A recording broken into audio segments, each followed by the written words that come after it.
大梁13日，弟子归宗，诸前太子于金銮殿上登基为皇，遂封谢氏青樱为后。谢青樱，凭什么？凭什么你们夫妻恩爱，母仪天下，而我却被丈夫嫌弃？谢千鸾落得如此下场，一切都是你自己选。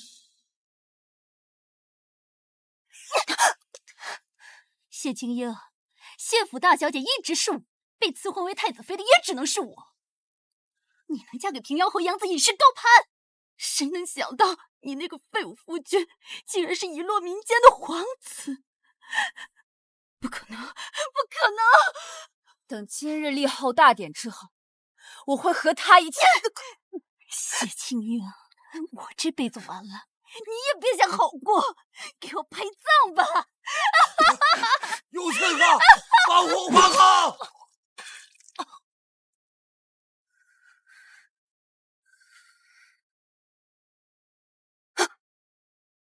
今天叫你妈而来呢，是商议一下你们的婚事。商议婚事？我怎么回到了未嫁之前？难道我重生了？这一份呢是皇上的圣旨，而另一份呢是平阳侯为他的养子季行川求婚的婚书。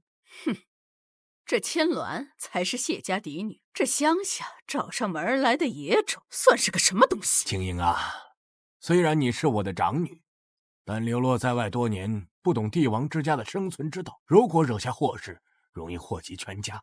反而是这个季公子，因为是养子，他会更加的看重你。父亲，我要嫁给平阳侯养子。他怎么会答应嫁给养子？哎，千鸾，你别胡闹！难道他也重生了？姐姐，你本是国公府嫡长女，而我占据你身份多年，又岂能抢你婚约？这太子妃的位置，妹妹甘愿让给姐姐。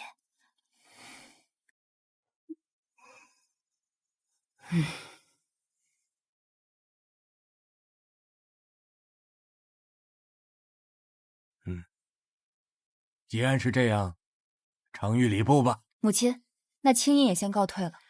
去吧。母亲，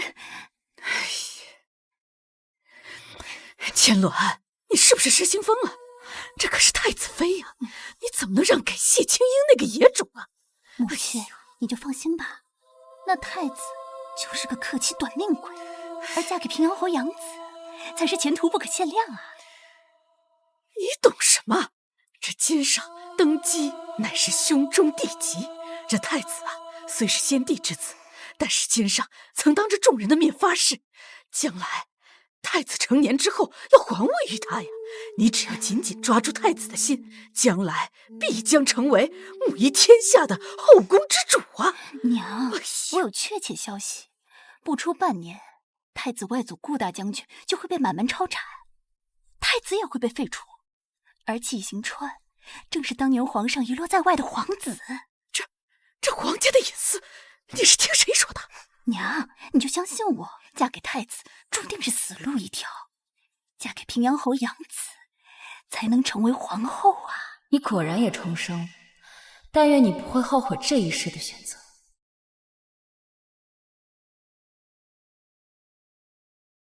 母亲，上一世我流落多年，本以为被父亲接回国公府后便可安定，谁知父亲碍于姨娘家中权势，连长女的身份都不肯给我，视我如奴婢。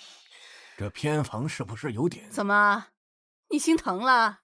哼，这房间是破旧了点儿，但是比起他之前住的，不知道好了多少倍。难不成你还想把千鸾的房间让给他不成？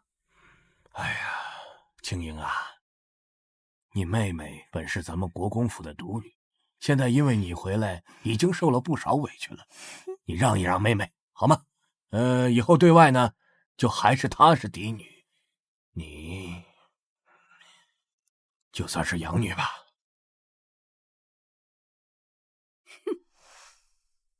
他们对我冷漠苛待，如弃子般将我嫁入侯府，却不知那时我早已和邢川情投意合。可人心难测，接下来的才是真正的炼狱。来吧！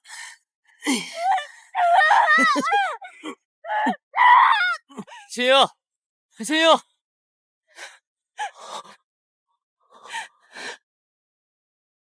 不，很满意啊！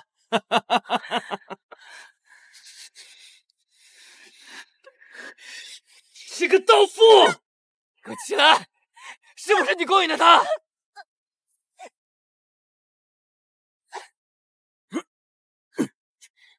你就那么想死吗？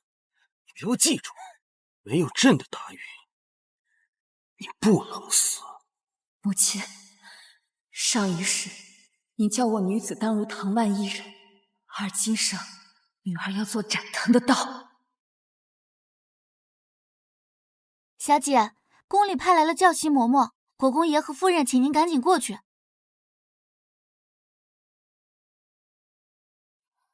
臣女谢青英拜见方嬷嬷，还望方嬷嬷不嫌臣女资质粗陋，不吝辛劳训诫指教。国公府教导有方，大小姐果然端庄知礼。这贱人为了当太子妃还真是用心，居然提前学了礼仪。事不宜迟，就从今天开始学习礼仪吧，老身也好早一些回宫复命。谢大小姐，请带路，就去您的厢房吧。父亲母亲，女儿先行告退，这就带方嬷嬷回恒芜院了。什么恒芜院？你回的明明是清霜院。妹妹莫非是糊涂了？我乃国公府嫡出小姐，未来太子妃，自然是要住在嫡出小姐才能住的恒芜院，怎么可能住在下人住的清霜院？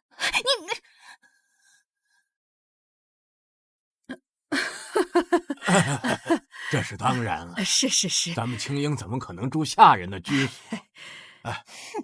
这就带嬷嬷去恒芜院。女儿告退。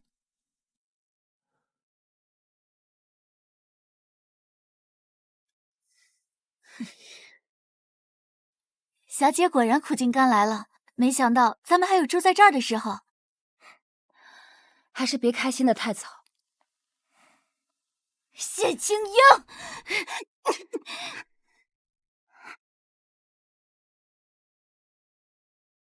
谢青英，你别以为你被赐婚就可以踩在我头上，敢抢我东西，你也配！你敢打我！你们4个把这个贱人给我打出去！我看谁敢！我可是未来太子妃，你们不怕人头落地？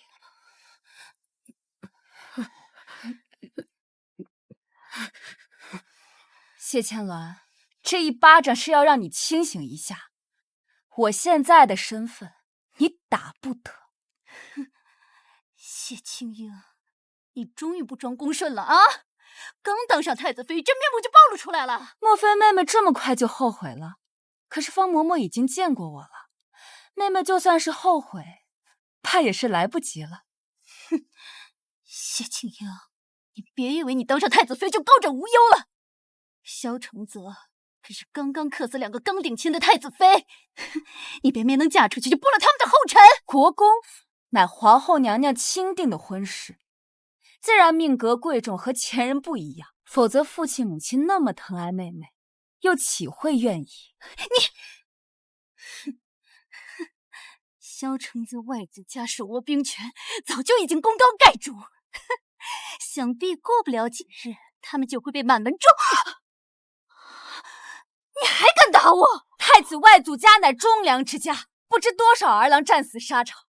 当年蛮族入侵，国家半壁江山被毁，是太子外祖率30万大军死战，才将他们逐出中原，岂容你肆意辱没？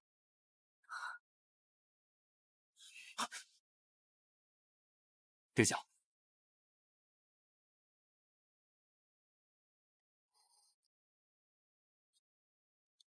当真？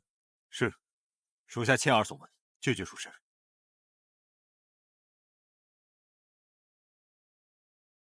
就冲这句话，当上以东宫的名义加送聘礼500台，给未来太子妃添妆。是。看来这次总算来了个有意思的人。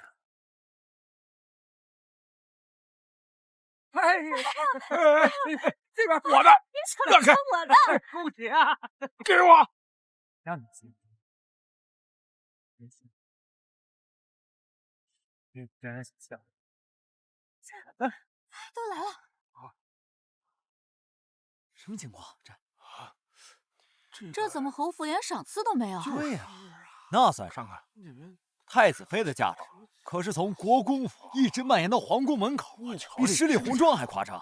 那能比吗？这边是太子，这边是侯府不得宠的养子。大胆！你算什么东西？竟敢走在太子妃前面！哎呦，新娘子，新娘子出来了，你看看，漂亮啊！真气派啊！不愧是大户人家的小姐。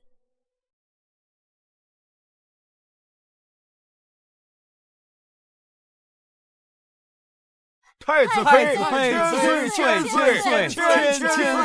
岁！谢青樱，让你且得意几日，待太子伏诛，我且看你万劫不复。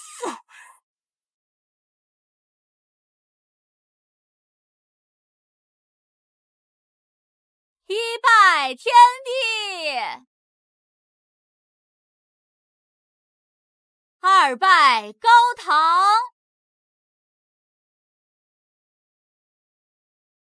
夫妻对拜。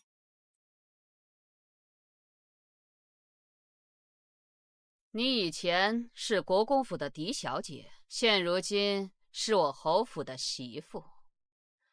你夫君也只是我侯府的养子，以后你要恪守女德，牢记尊卑。当年先帝突然去世，京城大乱，季醒川流落在外，被侯府老太爷收养。老太爷去世后，他就一直被季家主母嫡兄各种欺凌。如今我刚进门，就迫不及待给我下马威。你夫人，再忍耐片刻。如此温柔体贴，季行川果然是值得嫁的良人。上一世那个废太子，大婚之日让我独守空房，丢尽了脸面。他本人更是一个变态。姐姐，这一次换你嫁给萧承泽，受尽折磨的可就是你了。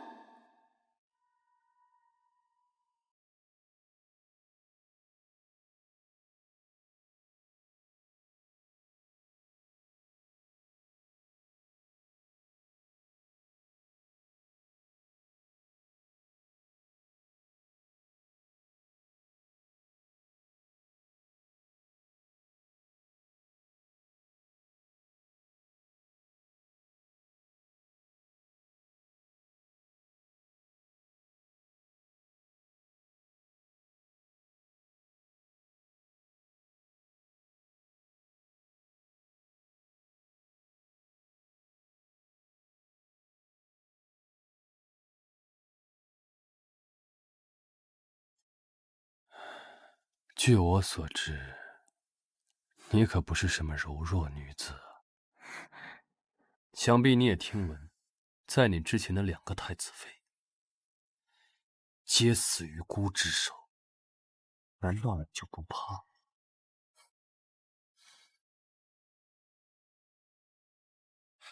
步了他们后尘吗？知道殿下不会的，因为我是来救殿下的。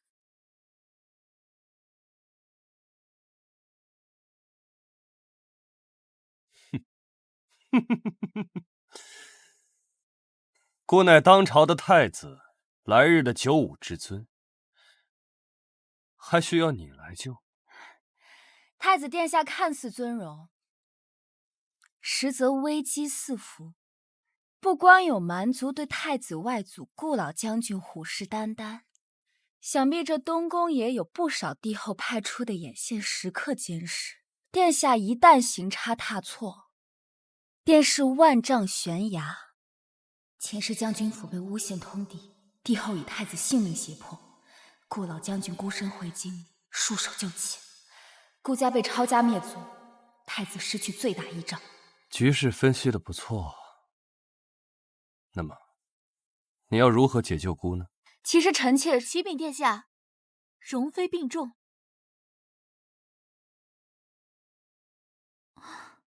殿下，这便是太子妃吧？蓉儿，这就给太子妃请安。你救急又犯了吧？不必多礼。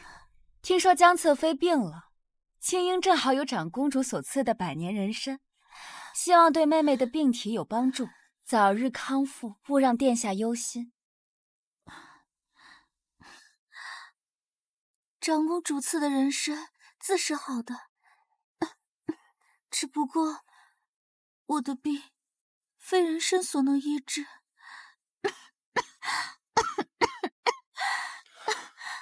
殿下，你不是答应过蓉儿会请太子妃救我吗？让我救治啊！蓉儿，你身患旧疾，需要阴年、阴月、阴日生的人的心头血当药引。估计的太子妃的八字正好合适。一直知道萧承则疯，却没想到居然疯到这种程度。大婚当晚就要堂而皇之，用一个莫须有的理由取太子妃的心头血。姐姐，我知道取心头血是有些疼，但如今你与殿下那是夫妻一体，而我与殿下至关重要。想必姐姐不会拒绝的，对吧？你是要自己动手呢，还是姑动手？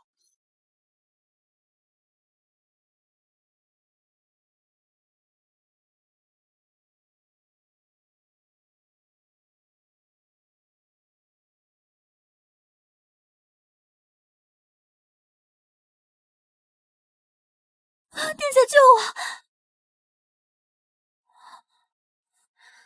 他身上怎么会有硫磺的味道？妹妹这么大的反应干什么？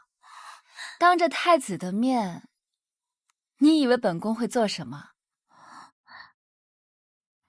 殿下，臣妾有幸师从苏南竹苏神医学过医术，却从未听说有心头血可以治病一说。也是担忧妹妹的身子，这才想着帮她把把脉。你居然是苏神医的弟子？是，上一世季行川虐我伤痕累累，却又求来名医给我疗伤，反倒结识了苏神医。那你过来把脉，姑倒要看看你能把出个什么。殿下，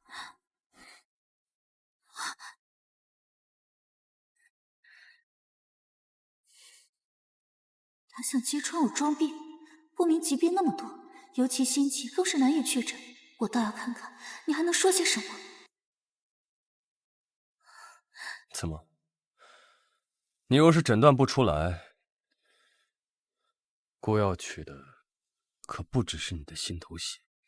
江侧妃只是最近肝火旺盛，心绪不宁导致的郁结于心，气不归脾，开几服药，好生休养几天就好了。这贱人，分明是在暗指我，因为太子大婚吃醋斗气。殿下，他根本不懂医术，分明就是不想取心头血。我知道殿下不信，我可以证明，因为我已经看出殿下身中蛊毒。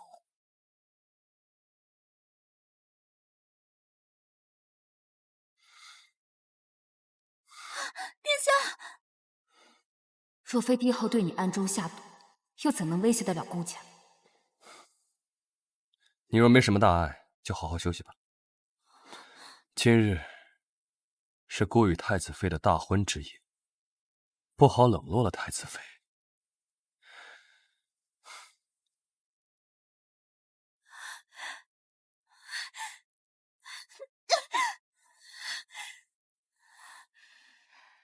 请殿下共饮合卺酒，大婚才算真正礼成。说，皇后将你指婚于我，到底有何阴谋？还有，你怎么会知道我中蛊毒的事情？殿下难道不想治蛊毒了？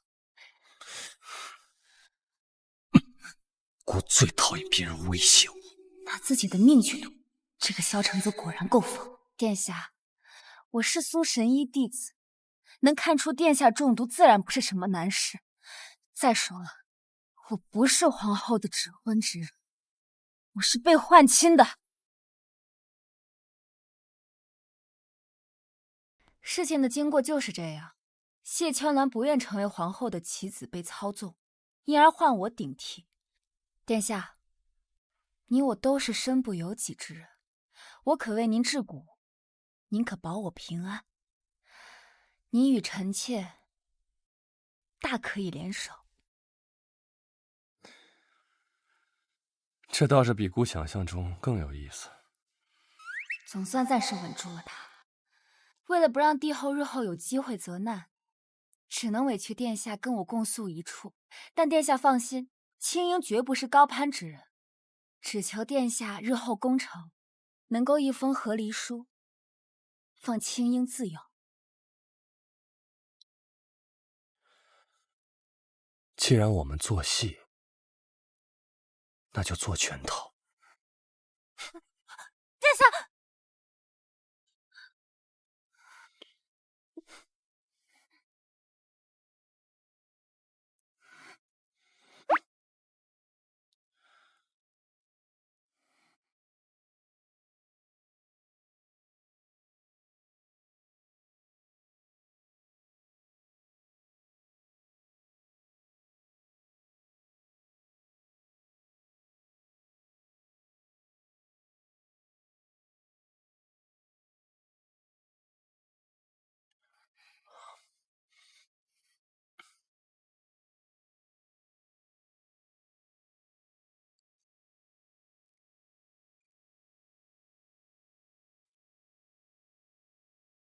萧承泽，保你性命，助你登基只是第一步，我想要的又岂止是自由？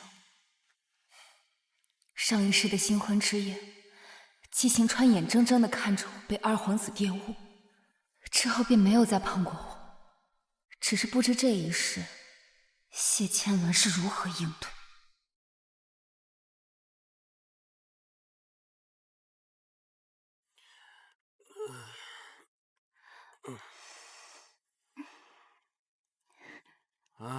夫君，你怎么才来呀？妾身都等你很久了。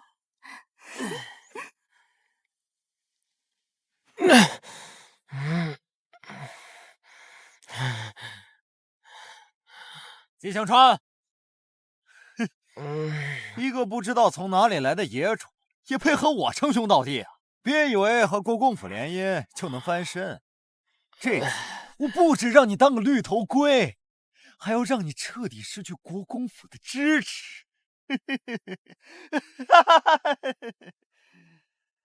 拉我起来，我还要喝。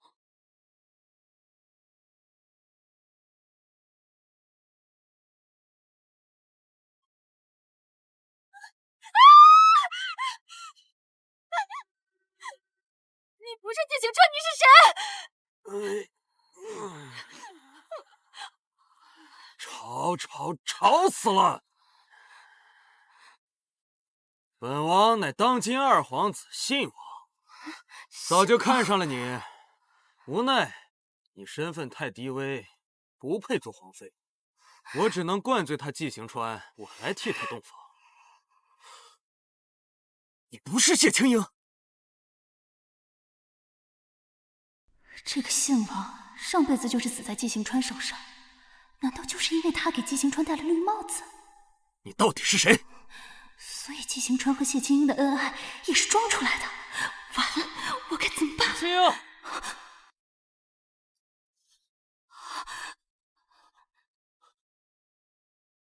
怎么可能啊？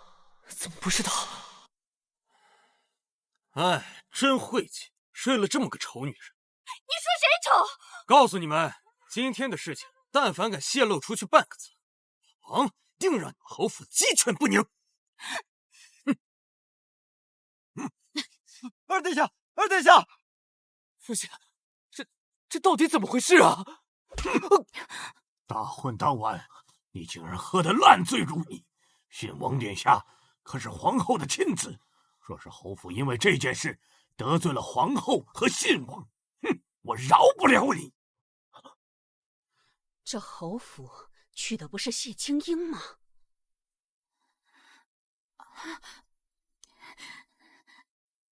姐姐她嫌弃季二少爷是养子，哭着要换嫁。他说换嫁就换嫁，哼！你们国公府当侯府和皇家的婚事是儿戏。姐姐和太子殿下两情相悦，姐姐说太子保证能劝动皇后娘娘，而我一直爱慕季二少爷，所以就答应了。可是没想到，这侯府当然是不能和太子抢女人，如今也只能是将错就错。此事我会吩咐全府不得外传，只是你们两个，一个大婚之夜烂醉，一个分不清夫君是谁，你们那就只能一起跪着，祠堂罚跪半个月。不行，我绝对不能让他因此厌弃了我。我看谁敢动我和夫君！这是干什么？季侯爷、侯夫人，哦，不，应该叫你们公公、婆婆才对。你们怕是忘了吧？我不是谢青英，我是谢千鸾。父亲母亲对我可是非常疼爱，你们若是敢欺辱我，就是欺辱整个国公府。嫁人从夫，你已失了贞洁，难道罚你有错？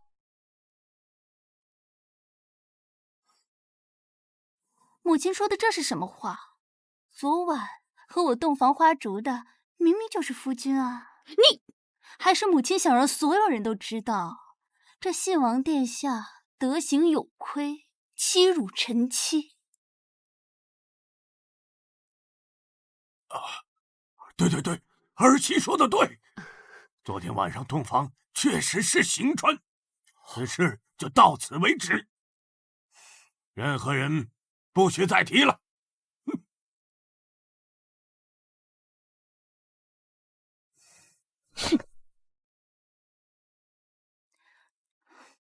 夫君，我真的以为那个人是你，所以我才……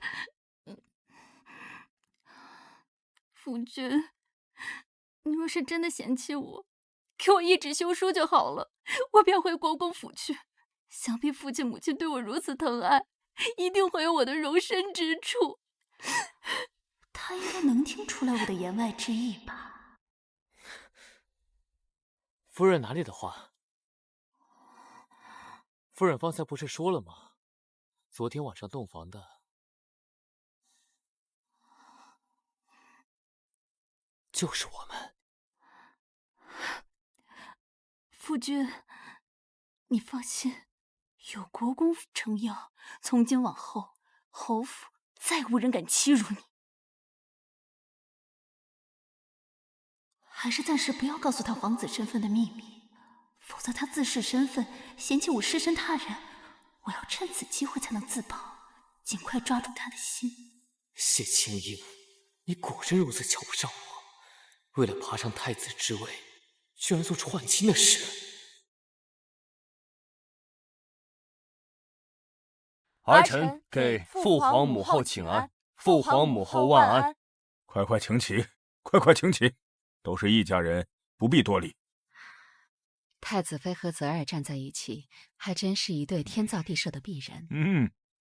本宫听说昨夜容妃闹了一场，差点害太子妃独守空房，可有此事啊？上一世江蓉装病绊住萧承泽，想要给谢千鸾下马威。谢千鸾被宠坏的脾气自是大闹一场，不仅被萧承泽和长公主彻底厌弃，还让帝后抓住把柄，将萧承泽禁足3个月。而3个月之后，季行川已恢复皇子身份，崭露头角。父皇母后明鉴，昨日江侧妃确实病了，儿臣因太子妃之责，主动前去探视，反而殿下动念昨日是洞房之喜，主动陪儿臣回去。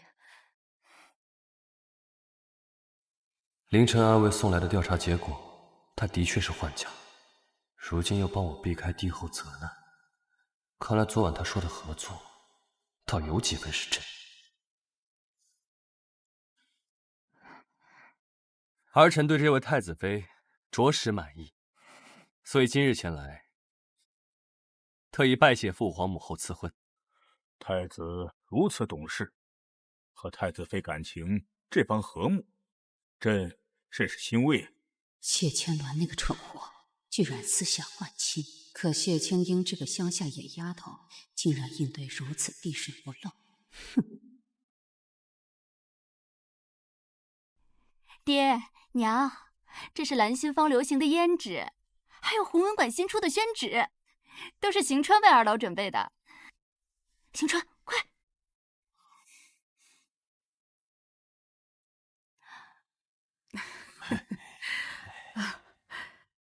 让你们费心了。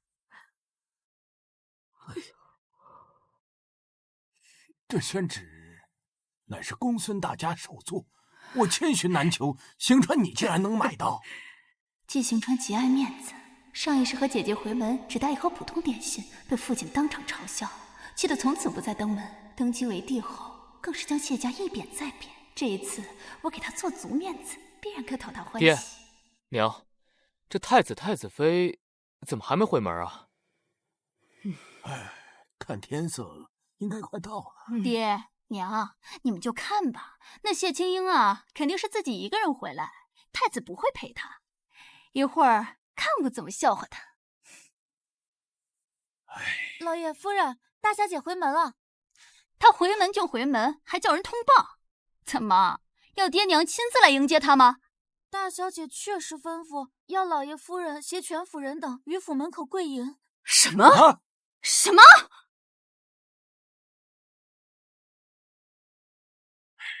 本国公今天倒要看看这个逆女她是不是疯了。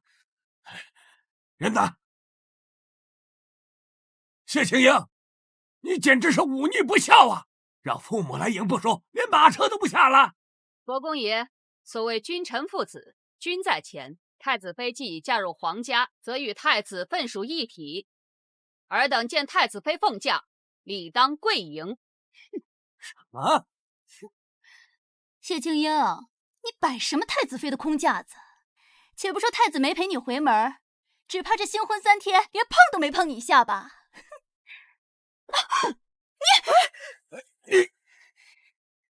你不过是个教心嬷嬷，竟然敢打我！这个车，老身是先皇武烈帝赐给长公主的贴身侍女，奉长公主之命，不是太子妃，打你又如何？什么？怎么可能？那个长公主上一世对我正眼都不曾瞧过，怎么可能让自己的贴身嬷嬷来给这贱人撑腰呢？以下犯上以臣辱君，按律当杖毙。来人，拖下去！别！谢青英，你到底是来回门的，还是当众羞辱父母妹妹的呀？拖下去！别！住手！你住手！我今天我倒要看看是你跪我，还是我跪你。殿下，您怎么也在？臣拜见太子殿下。谢国公好大的威风，莫非是想要姑爷给你跪下？臣不敢。爱妃，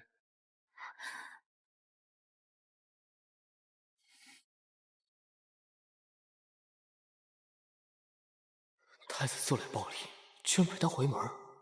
看来谢乾隆说的没错，谢青英果然早就攀附上了太子，才毁了我的婚。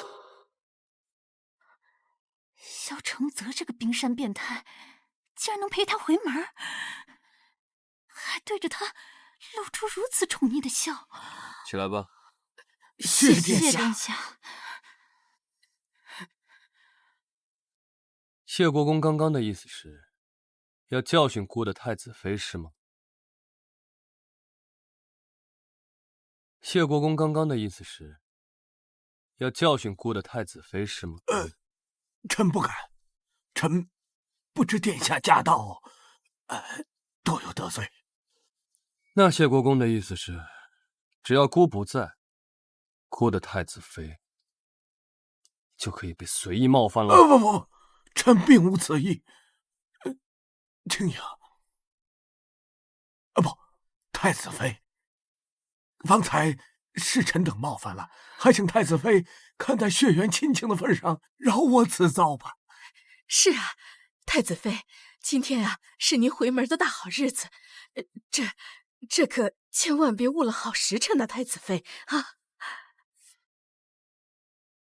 也是，谢国公，我们也是一家人。不过现在太子妃代表的是皇家的颜面，那就小惩大戒，掌国20吧。你说什么？你闭嘴！你想被当场打死吗？爱妃意下如何？太子殿下，太子妃，千鸾是臣的妻子，如若有冒犯之处，臣甘愿赔罪。夫君，接二公子倒是夫妻恩爱啊。也不及太子妃对太子感情深厚，苦心孤诣，也要嫁给他。接二公子既然愿意替妻赔罪，本宫就允了。来人，掌嘴20。你要掌掴我？你要掌掴我？不是你说的替妻赔罪吗？怎么，后悔了？臣不曾后悔。谢青樱，你尽管嚣张吧。现在这个纪行川的羞辱越多，他日纪行川身份曝光，尚未成功后，你遭遇的报复就越惨烈。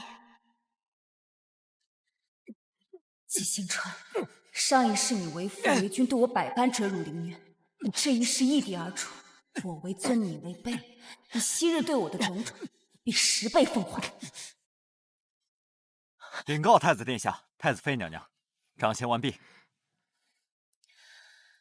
谢国公，那就先行君臣之礼。今日是本宫回门的好日子，总不能一直在门口站着。臣谢景行携全府恭迎太子殿下、太子妃娘娘回府。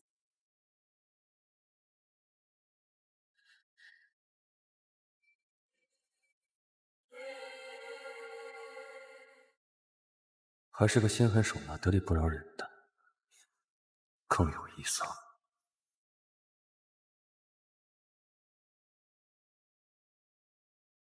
谢青樱，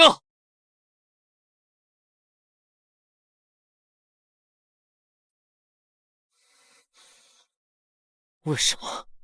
直呼本宫明慧已是逾矩，莫非方才那20个巴掌打得不够过瘾吗？你流落在外的时候，是我救了你，你才得以返回国公府。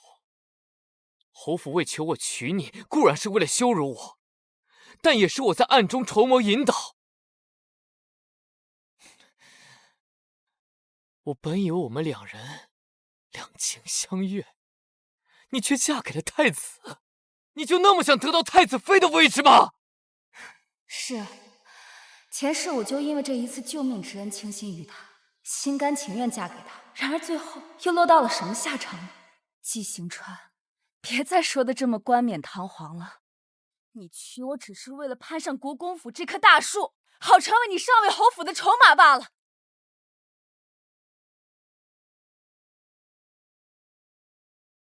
你就这么想我？难道不是吗？当然不是，分明是你爱慕虚荣，觊觎太子妃的位置，如今你却倒打一耙。我知道你会承认，不过无所谓了。如今我已经嫁给太子了，你我身份尊卑有别，你的所有算计都会成空。好，谢青樱，我会让你后悔的。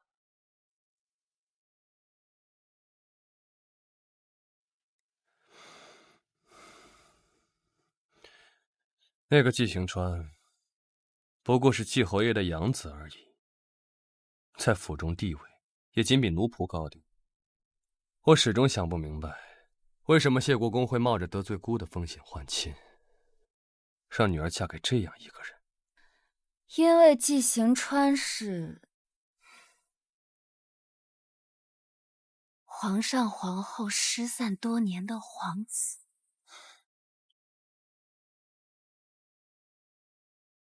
那他如果是皇子，国公府怎么会知道？当然是我重活一世的原因了，但这个就不能告诉你。我也不知道父亲从何得知，我是在他们商议换亲的时候偷听到的。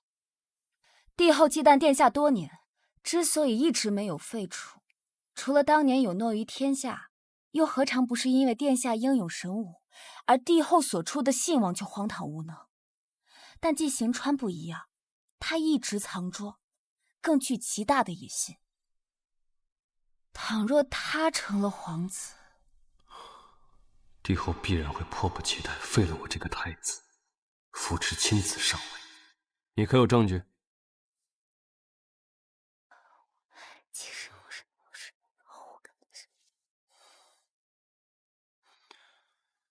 我知道了，你说的证据我会去查。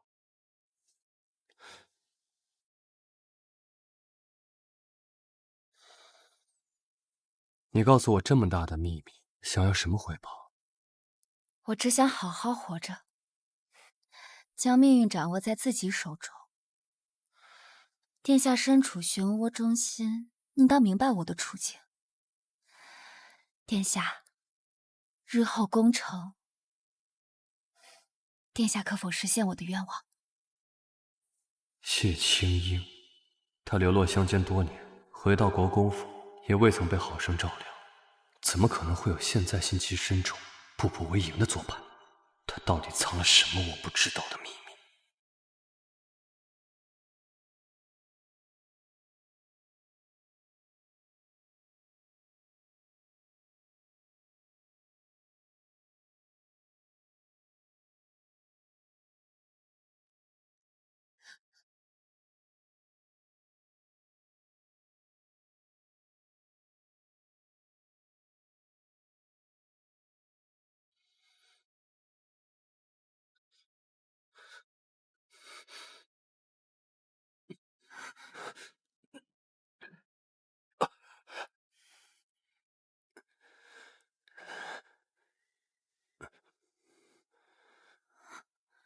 是苗疆的蛊毒，平日潜伏，每月15发作，痛不可挡。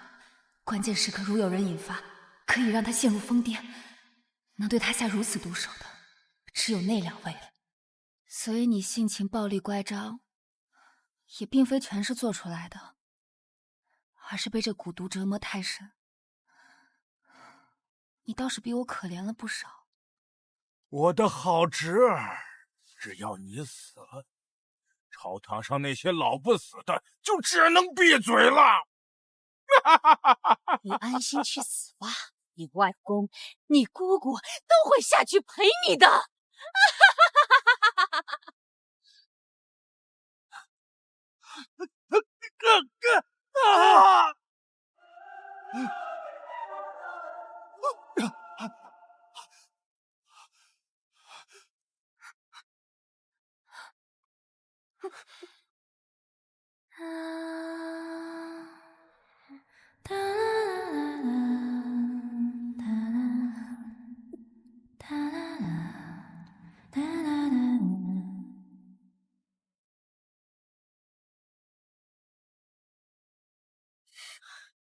你这个盗妇！是梦吗？夫君，怎么了？是不是又被伤口给疼醒了？我这里有宫里赏的秘药冰肌膏，这就给你敷上。这个蠢货，除了国公宠外一无是处，哪里及得上庆营分毫？夫君，夫君。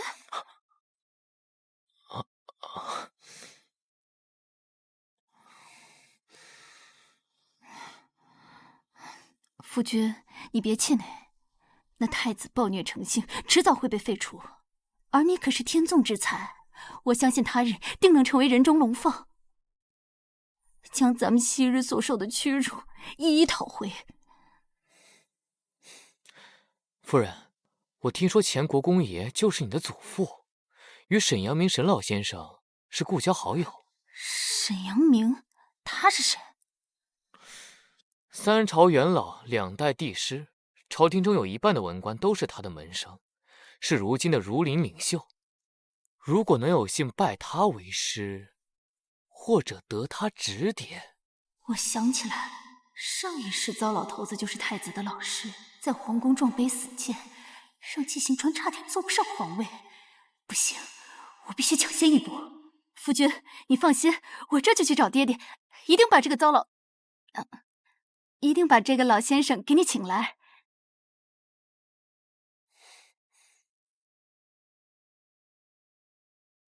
多谢夫人。咱们夫妻一体，你说什么谢呀？放心好了，只要搞定那糟老头子，纪行川必然感激，爱我入骨。帝王亲子只有姓王，无论如何都会扶他继位。我想要翻身，只有傍上姓王。若请来他当老师，哪怕在帝王面前，也会有我的一席之地。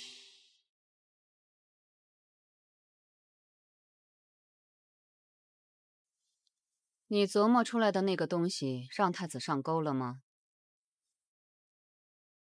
娘娘放心，一切尽在臣妾的计划之中。记住，太子的一举一动，都要向本宫报告，明白吗？臣妾明白。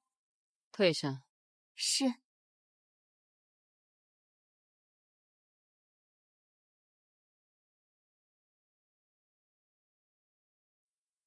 哼，老套的宫斗戏，还真把我当妻子了。可惜我和你们根本不是一个世界。这个糟老头子到底什么意思啊？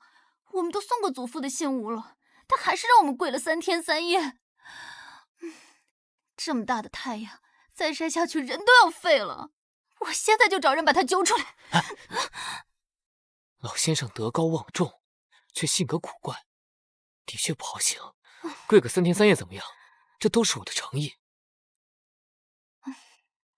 可是他不肯见我们，我们在这跪着又有什么用啊？上一世那个贱人到底用了什么方法请动了那个糟老头子啊？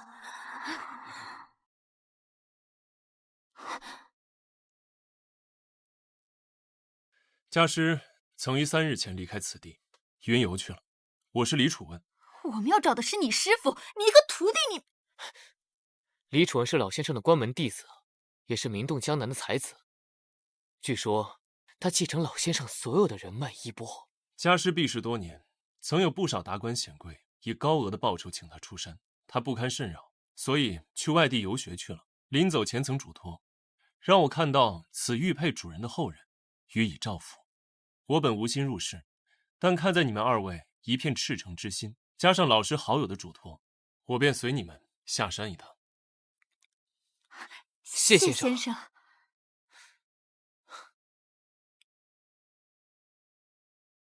可是师傅不在，你觉得能行吗？李先生，谢青英求见。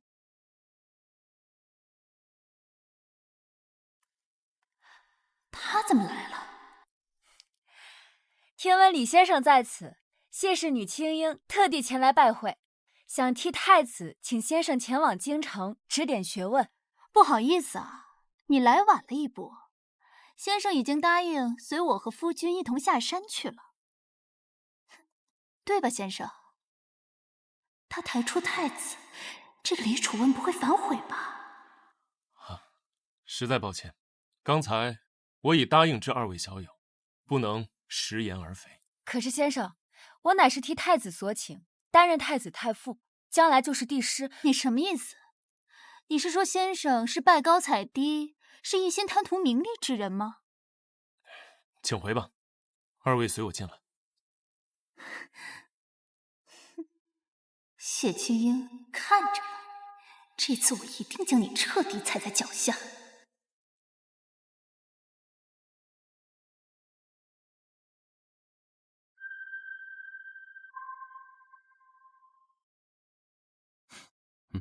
走吧。一切按计划进行。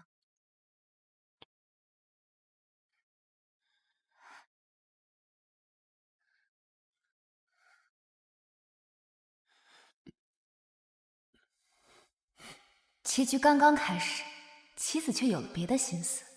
小承泽，你也有这么纯情的一面，倒是比我想象的更有意思。那我们走吧。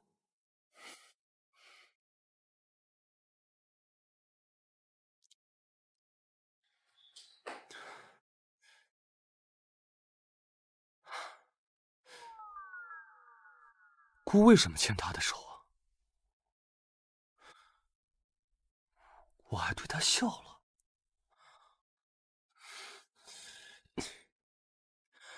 小承泽，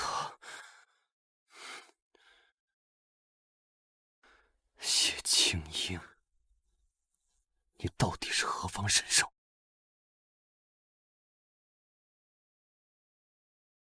听说了吗？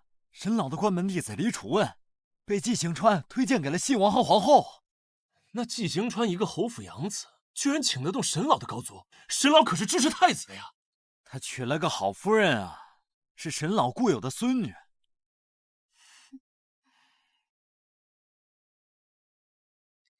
搞了半天是给信王请的老师，害我跪了3天3夜，这腿还疼呢。不过他因此攀上了关系，就不会再有之前的事情了吧？且等你几天，等我找到那个证人，然后证明了他的身份，登上皇位，看我怎么让你求死不能，好报那日羞辱之恨。皇上驾到！吾皇万岁万岁万岁万岁！各位请挺身，坐吧。父皇，您一直教导儿臣积极向上，精进学业，他日才能完成江山社稷，儿臣一直牢记在心。这不，今日请到了这当朝第一大儒、3朝元老，收弟子为徒，完成学业，儿臣斗胆请求父皇亲自主持今日拜师仪式。嘿，这好啊！皇儿愿求上进，朕自然纯允。来人，宣。宣李楚问觐见。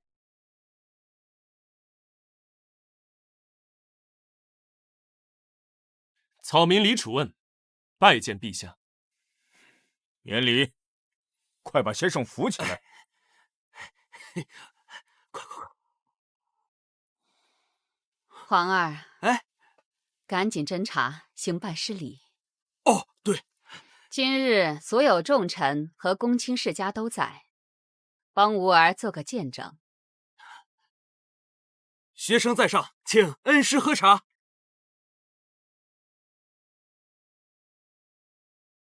李楚问喝了这杯茶以后，天下文官就成了本王的支持者，这太子之位还不是手到擒来？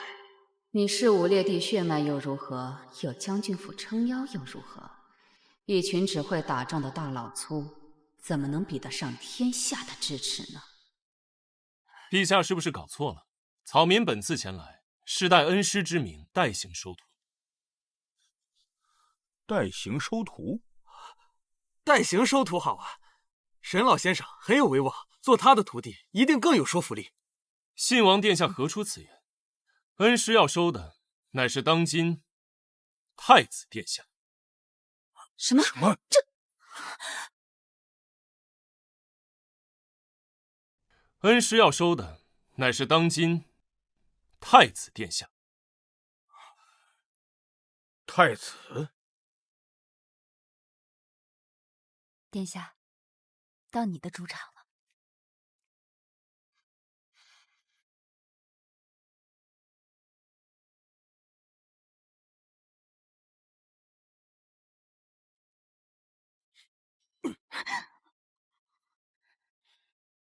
萧承泽拜见恩师，还请师兄代为受礼。师弟不必多礼。师父叮嘱过，殿下乃仙武列地唯一血脉，也是未来大梁的天子，身份贵重，不敢受此大礼。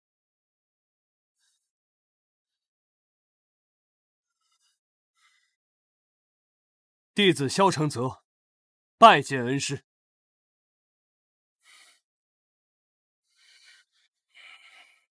师弟，快起来。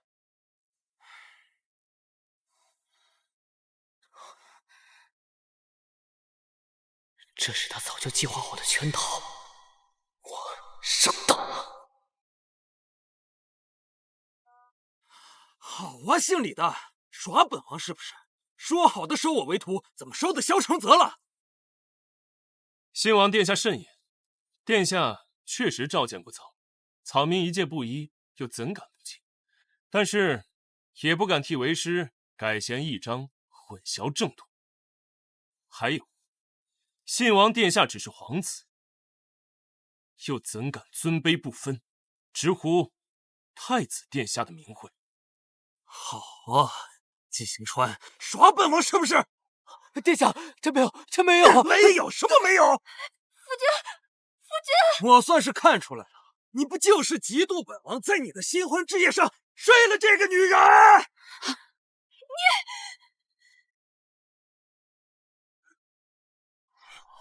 什么？混账东西！父皇，儿臣，母后，儿臣。太子，你果然是好样的。父皇过誉了，这是多亏了父皇和母后，你们的言传身教，谆谆教诲。来人，将信王和谢千鸾带去宗人府彻查。父皇，事情不是你想的那样。父皇，不是这样的，皇上，皇上。陛下，信王殿下尊卑不分，对储君无礼，应当杖责30，削王爵。先生，信王不过是一时口误，何至于削王爵？何至于杖责？就凭他是太子，是仙武列地与孝贞皇后亲府。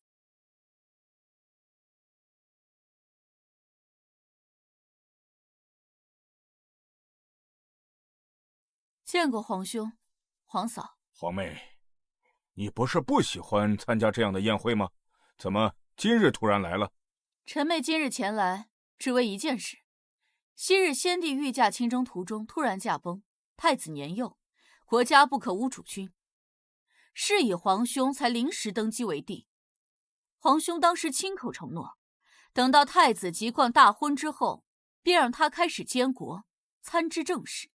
皇兄，这话如今可还算数？朕承诺过的话，当然算数。前几日听太医说，太子恶疾缠身，朕就想着过几日等太子身体调整好之后，再行商议。启禀父皇，太医所诊的都是误诊，儿臣现在体壮如牛，百毒不侵。难道他已经解毒？既然太子无恙，不如陛下今日就当众表明，不然日后还有人如同信王一般不尊太子。当然不会。今日朕就借着春日会，半个月后，等太子即冠典礼之后，就可以正式监国了。臣等遵旨。皇上万岁万岁万万岁！太子千岁千岁千千岁！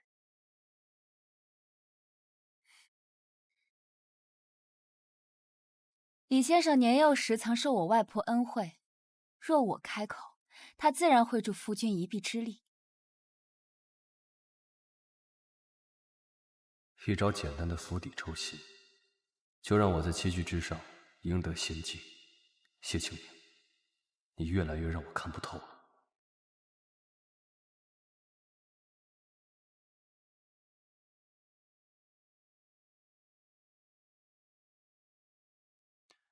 投桃报李，要不要我帮你啊？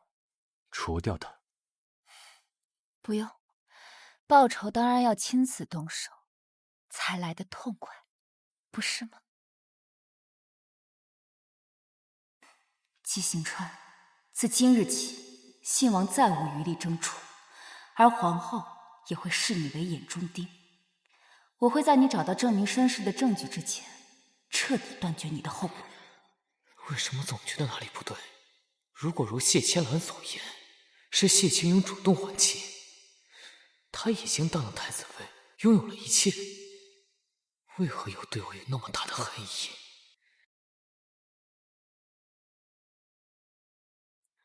父亲、母亲，混账东西，你还有脸回来？跪下！敢问父亲，儿子犯了什么过错？你还有脸问？你娶的好妻子和信王的苟且传得满城风雨，侯府的脸都被你们丢尽了。哼！你娶妻不贤，不但在家中忤逆公婆，还惹下了滔天祸事。你身为她的丈夫，你难辞其咎啊！这个妻子，不是父亲和母亲帮我聘的吗？我给你聘的是谢府谢青英，可不是这种水性杨花的人。要不是你和他早有勾搭，他怎么会非要换妻嫁给你？季家又怎么会被连累？爹，和他废话那么多干什么？打断腿赶出去就是，不过就是我季家养的一条狗而已。来人，家法伺候。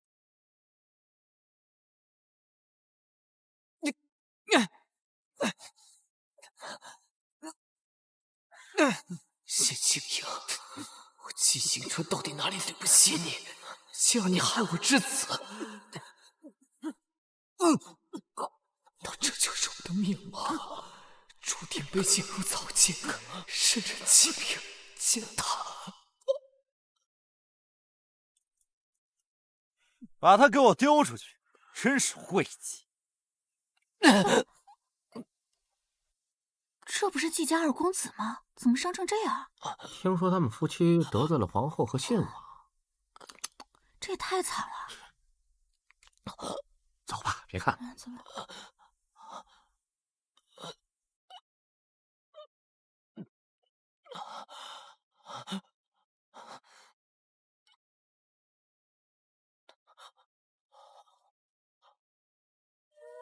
救救我！救救我！我不甘心啊！上一世我也同样的不甘心，这一世你会慢慢体会到我的感觉。我不会杀你，我会让你身陷地狱，生不如死。你殚精竭虑，还不是依旧卑贱，不如宫婢。青阳，谢谢青阳，你可真醒醒！这不许你死！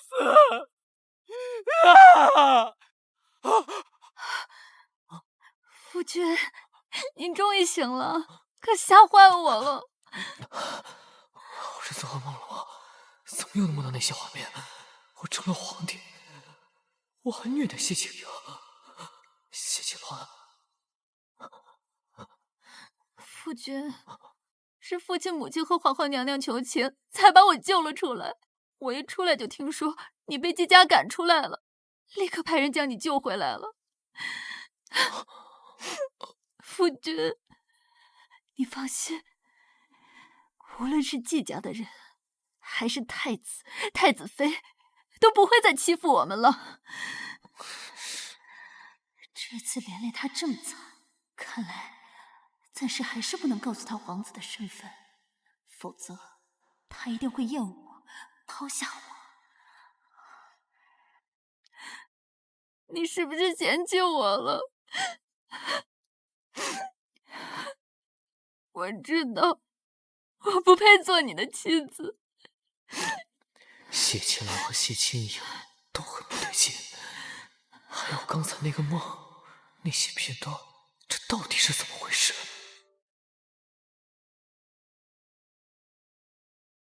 夫君，夫君。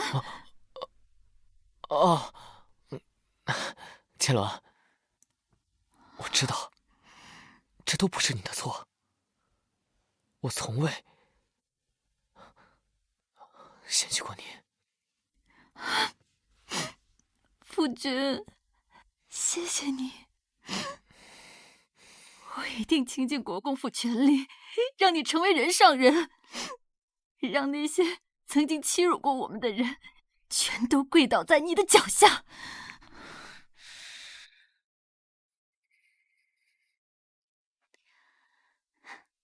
李大哥，多谢你这次相助，小妹在此谢过。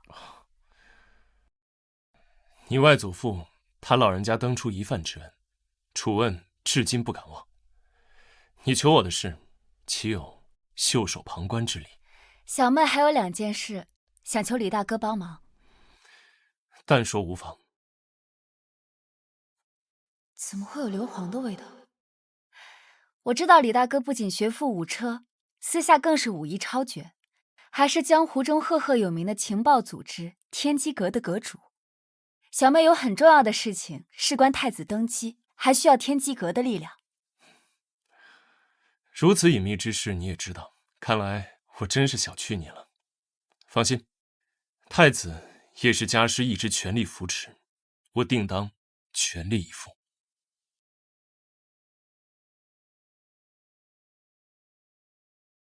殿下，今早皇后娘娘又赏赐了2位美女。照老规矩办。是。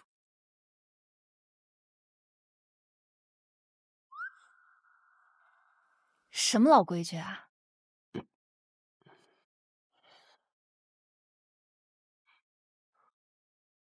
从小到大，皇帝、皇后，还有那些心怀各种心思的大臣，包括那个信王，给我塞过无数个女人。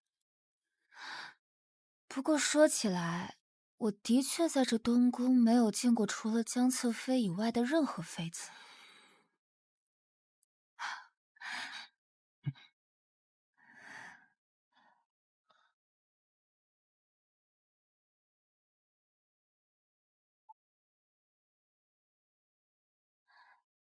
你把他们安排到别院了？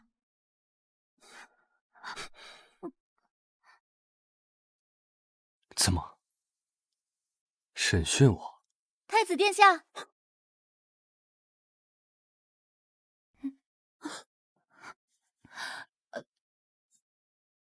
见过殿下。太子妃，殿下不是说好今晚要陪我的吗？怎么现在还没去？臣妾可是费尽心思的准备了一份惊喜，等着殿下亲自去看。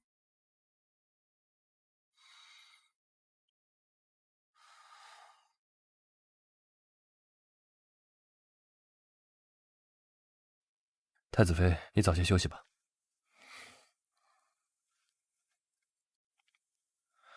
皇后肯定因为信王的事，一直盯着东宫。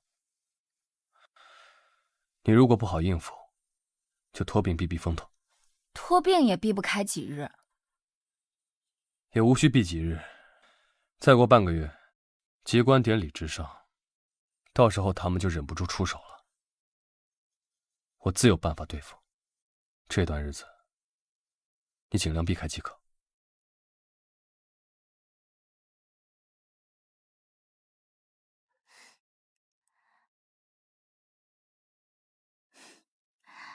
太子妃，你的确有些手段。刚入东宫不过1个月，就能让殿下大半时都在你这儿。不过没用的，我有杀手锏，你是抢不过我的。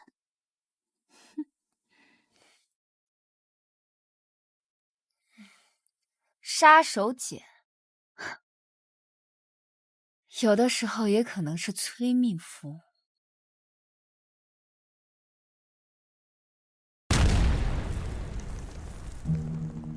殿下觉得如何？这就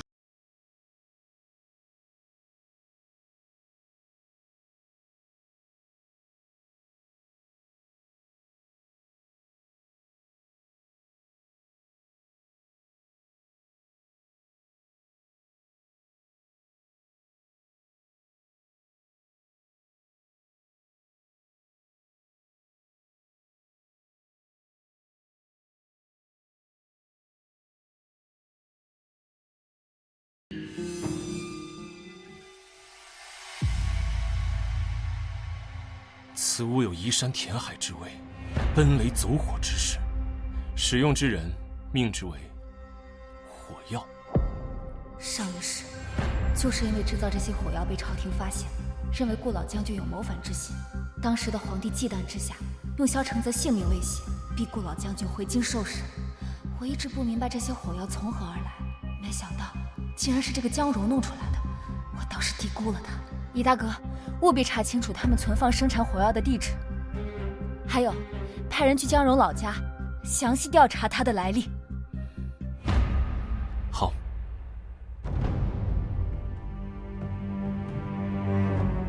江荣，你到底是谁？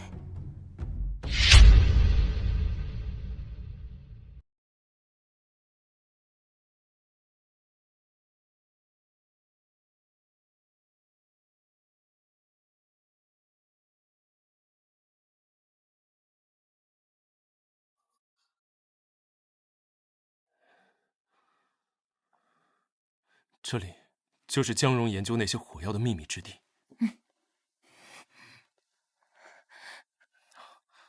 她是吏部侍郎江侍郎的幼女，3年前被指婚为太子侧室。这是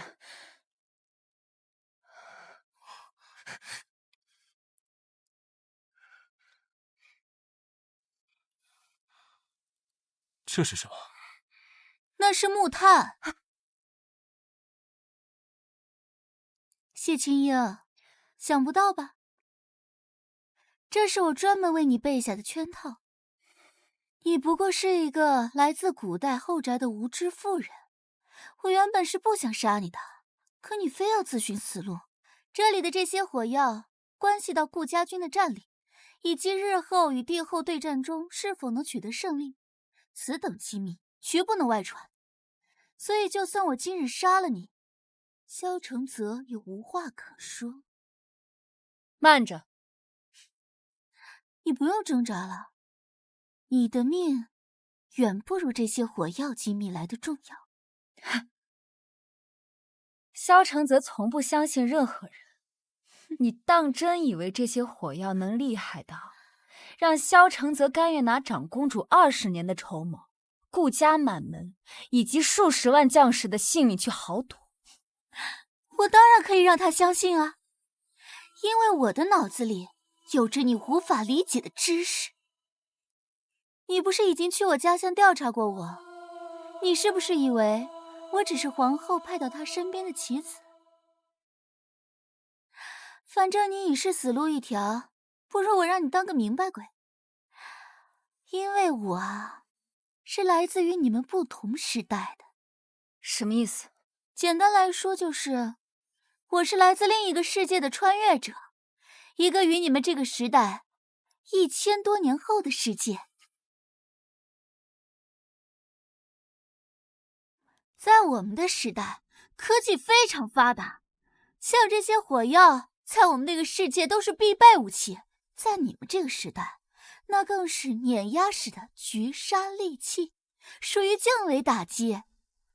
穿越者，降维打击？不然你以为我和你一样，只会一些宫斗宅斗的低劣伎俩？那样怎么能让萧承泽相信呢？但我同你说过了，我有杀手锏。杀手锏？所以你的杀手锏就是这些火药，还有你穿越者的身份。你就不怕萧承泽利用你？利用就利用呗，不然你以为我和你这个时代的女人一样，将自己的命运寄托在一个男人身上吗？我初来乍到，本来就只是借他暂时容身罢了，再通过他得顾家军30万大军为助。我想要的从来都不只是作为一个男人的辅助，我要的是站在权力的巅峰，女帝。你想当女帝？是又如何？男人可以，女人为什么不行？在我的世界，人人平等。现在你知道为什么会输了吧？可以安心上路了。哼，杀了他！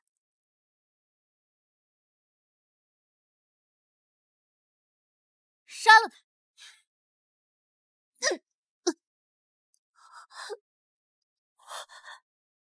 小橙子，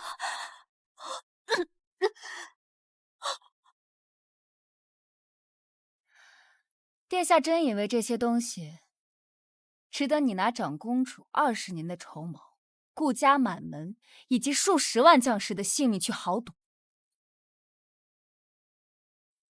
你既然知道了这个东西，你应该知道其威力，就不怕姑杀你灭口？殿下不会。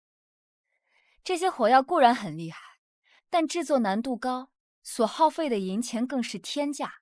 想要在数十万大军对垒时起到关键作用，非一时半刻可以做到。姑可以等他改良。你等不了了。你以为江荣闹出这么大的动静，只放出风声说是地洞，就能骗过所有人吗？据我所知，现在已经有人盯上了你和江荣，甚至相关密报已经呈到了帝后的手中。谁？纪行川。上一世，纪行川此时正辅助信王，暗中盯着萧承泽和江荣的动静，并通过信王密报给了皇帝。这一世同样重生的谢青鸾，肯定也不会放过这么好的机会。这个女人的确比我想象中更聪明，也似乎有更多的秘密。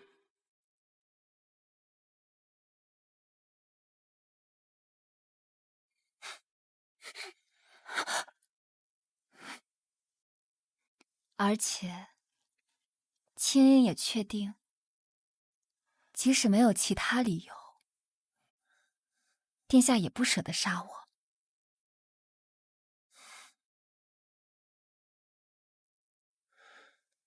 爱妃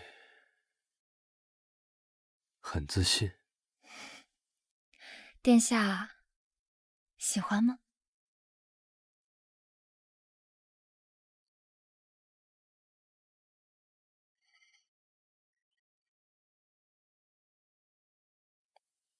姑喜欢的紧。为什么？想利用姑上位的人多的是，你算什么东西？不该是这样吧？我是穿越的，我怎么会输？他以前对江荣表现的那么宠溺，我一度都以为他是真爱，没想到。你在想什么？我在想，殿下会不会有一日像舍弃江荣一般，舍弃我？放在那一瞬间，我满脑子想的全是不能让他死在我面前。如果不想被姑舍弃，就乖乖听话，不要做让姑失望的事情。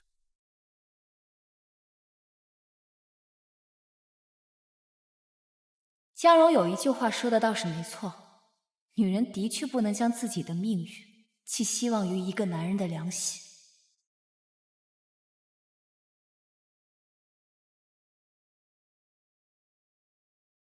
皇上口谕。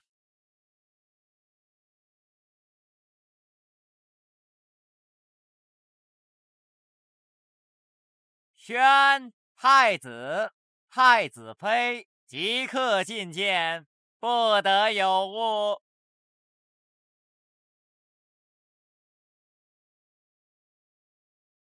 儿臣参见父皇。哼，萧承泽，你可知罪？儿臣不知，还请父皇明示。不知？那朕给你明示。有人举报你与将军府勾结，私自研究火药，意图谋反，你如何说？儿臣请问父皇，是何人举报？可有证据？朕是看你不见棺材不流泪。来人，宣信王。宣信王觐见。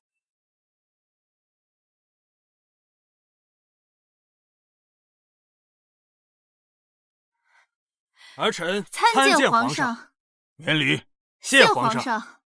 信王，太子要看指证他与将军府勾结的证据，你就当面跟他对质。是，父皇。谢青英，虽然我找不到能证明行川身份的那个老太监，让行川提前获得他的身份，但就凭这些，也就能置你于死地，殊途同归。萧承泽、谢晴英，你们不用思考了。前段时间有人向本王禀报，说有人在暗中收购矿区，于是本王暗中调查，果然发现运输硝土硫磺，制造工程利器，命名为火药。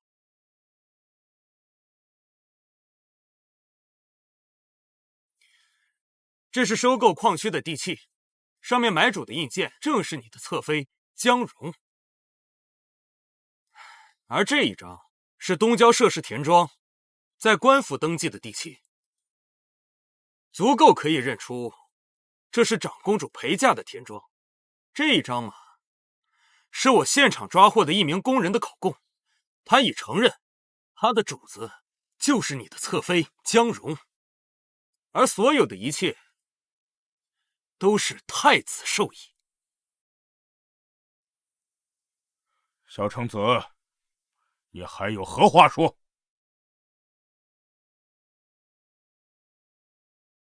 父皇，制造火药确有其事。制造火药确有其事。萧承泽绝不可能轻易认罪，难道他早有准备？如此说来，你承认这些证据，愿意认罪了？儿臣只是承认私自制造火药一事确有其事，但并没有承认那是儿臣的授意，更加没有承认与将军乃至长公主有关。父皇，今日儿臣也有一告，那便是有人意图谋反，利用江蓉等人暗中做局，陷害将军府，陷害东宫，危害社稷，扰乱民心。可有此事啊？果然，这才是太子的后招。你说做局就做局，谁不知道江蓉是你的侧妃？你还想诬陷别人？谢青英，你怎么狡辩都没用，今天我一定要将你打落尘埃，重新被我踩在脚下。父皇，儿臣已有证据，正在宫门外等待宣召。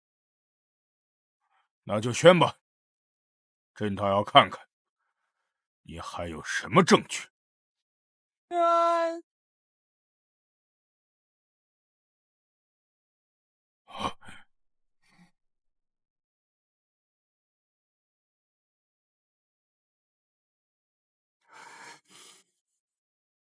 季行川，你们夫妻俩可是信誓旦旦，这一次一定能把太子拉下马的。要是再坑本王，本王要你们的脑袋！殿下放心便是。萧承泽，你失心疯了吧？今日我要与你算的是勾结长公主、将军府谋反一事，弄这些女子前来作甚啊？萧承泽，你到底想要做什么？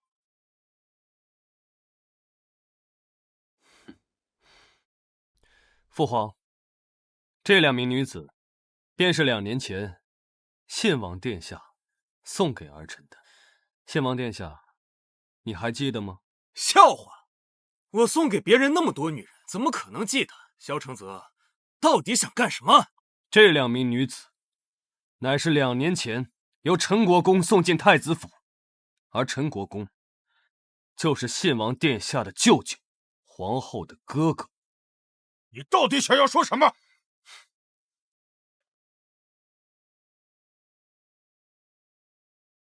这个便是江蓉，她是3年前由皇后赐给儿臣当侧妃。这些年来，有不少人向东宫安插各种人手，为了监视东宫的一举一动。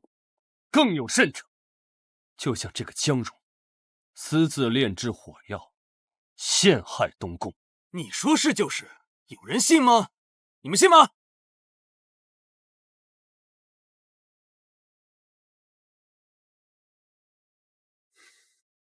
这个便是供状。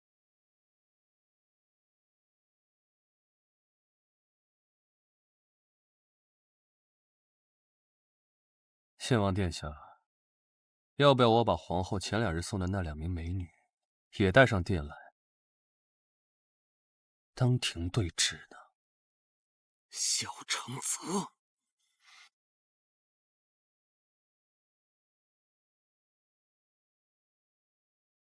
还请各位大臣，皇上，还臣一个清白，还臣一个公道。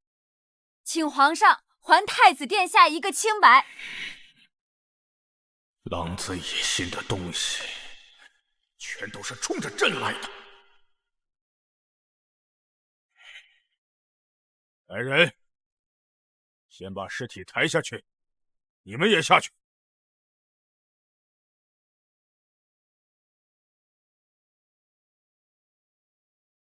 既然各执一词，那就先将太子、太子妃和其他人等暂时收押，由大理寺和刑部调查清楚后再做。公然栽赃，无罪收监，皇兄是想昭告天下废太子吗？你来做什么？那皇兄觉得我就应该乖乖的待在公主府，和太子一样，被栽赃一个莫须有的罪名。放肆！这就算放肆？那臣妹还有更放肆的。当初皇上登基之时，答应了群臣以及宗室的约定，皇上不记得，臣妹亲自过来给你提个醒。这里面是当年先皇传位于当时的太子萧承泽的遗诏，以及当今陛下登基之时对百官的承诺，他日一定会将王位还给太子的亲笔诏书。本宫倒是要看看，谁敢冒天下之大不韪，违反先皇遗诏，违反昔日诺言。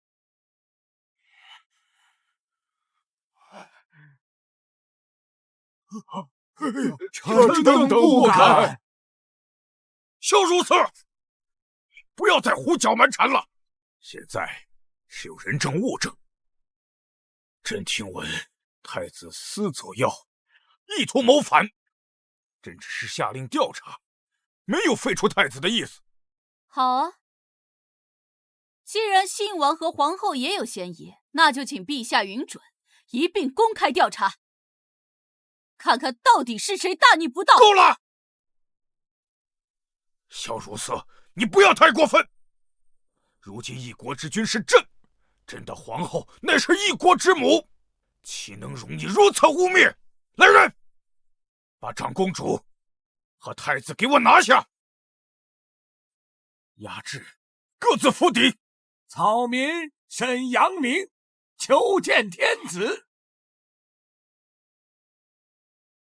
我不是在做梦吧？天哪，这个沈阁老是他！我大梁第一沈老先生。对呀，沈阁老怎么来了？还好，李大哥总算赶得及将沈老请来。草民拜见陛下，拜见太子、太子妃。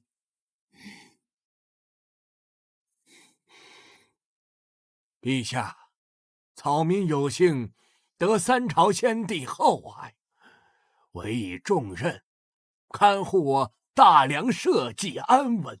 可如今后宫乱政，奸佞当道，更查出皇后是以蛊毒加害太子，望陛下彻查，以正朝纲。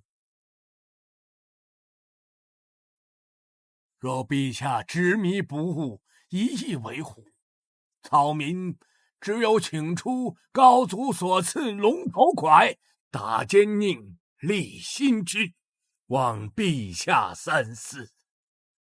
陛下三思。这一局我又赢了。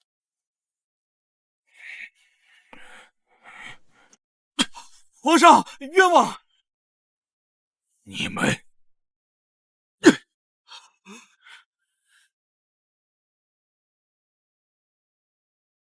奉天承运，皇帝诏曰：皇后与信王谋害储君，罪证确凿，废去皇后位分，打入冷宫。信王贬为庶人，终身圈禁。纪行川、谢千鸾收押天牢，钦此。谢清英，你别太得意，我不会输的。你要是太得意的话，下场会很难看。你是不是想说，纪行川是皇子，能帮助你翻身吧？你怎么知道？难道你也重生了？所以你猜这一次，他还会不会有机会证明自己的身份？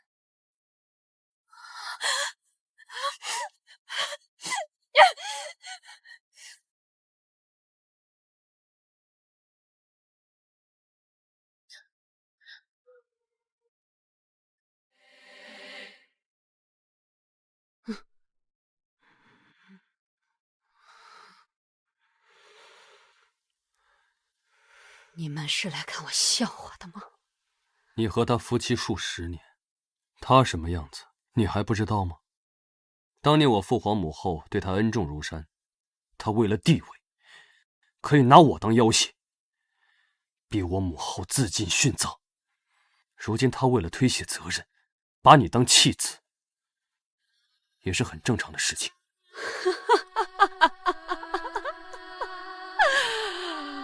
我为他生儿育女，倾尽全力扶持他上位，他为我三尽后苦，独持我一人数十年。我以为这就是真爱，我以为真的赢了你的母亲。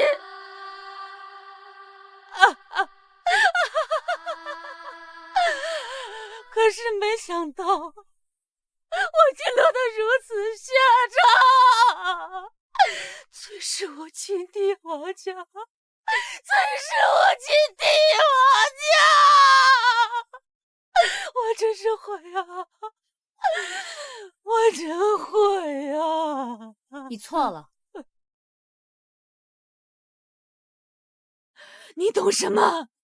你不过一个乡野长大的粗鄙之人，你配跟我说话吗？你倒是在国公府金尊玉贵的长大，可你的行径却连乡野村妇都比不上。我只恨当年战前过后，没有不管不顾杀了你，才会落得今日这个地步。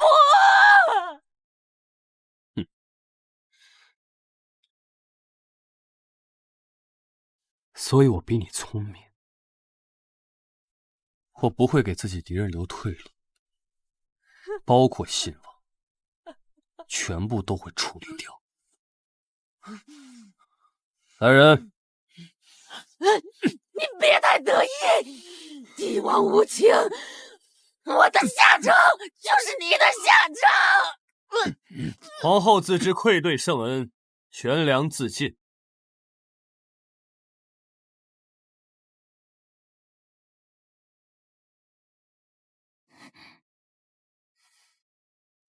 青音别怕，只要你一直陪在我身边，不会背叛我，我就不会伤害你，我也不会让任何人伤害你。他看似手段狠辣，从不相信任何人，但实际上却一直被困在被虐待的小时候，不相信爱，却又渴望被爱。殿下放心，我会永远陪着你。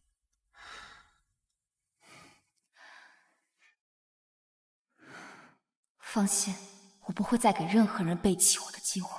令月吉日，史家元福，弃而幼稚，顺而成德，授考为棋，戒而景服，请陛下为太子殿下加冕。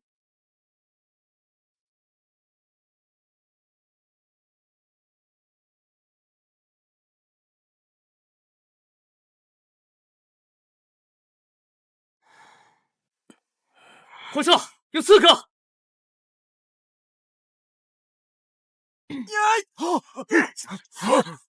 上！哎呀，抓刺客！抓刺客呀！保护皇上！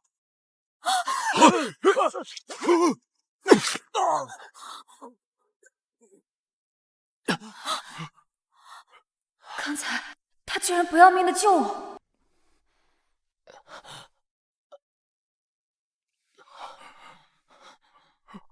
皇儿，皇儿！纪行川怎么会在这里？上一世，纪行川就是在宫宴上为皇帝挡道，不仅救了皇帝，还因此被发现了皇子身份。可是上一世，他身上根本没有这印记啊！你现在才告诉我是皇子，你既然早就知道，为什么不一早告诉我？我怕你嫌弃我是不清白之身。你知道我是皇子才主动换的亲，可如果那样，谢清恨的应该是你，为什么会是我？你还有什么事瞒着我？不能让他知道我和谢清英都是重生，而是会从中挑拨离间。是父亲告诉我，说皇上曾经还有一个孩子，是当年献祭去世，京城动乱中流落在外的，一直没有告诉皇上，是因为能证明你身份的关键证据始终没有找到。父亲，你别着急，父亲已经在加急寻找能证明你身份的其他证据，等咱们找到证据，咱们就可以翻身。你这个蠢货，关键人证消失，自然是被人灭口了。你凭什么以为你区区一个国公府，能和长公主府、将军府甚至太子力量抗衡？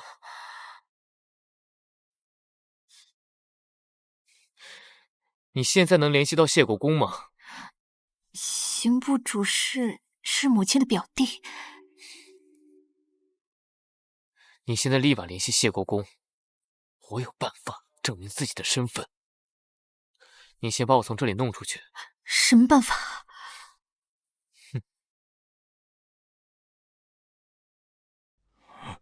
你说什么？纪行川是朕失散在外多年的皇儿？是啊，臣奉皇后娘娘密令寻访多年，也是偶然的机会才寻到皇子下落。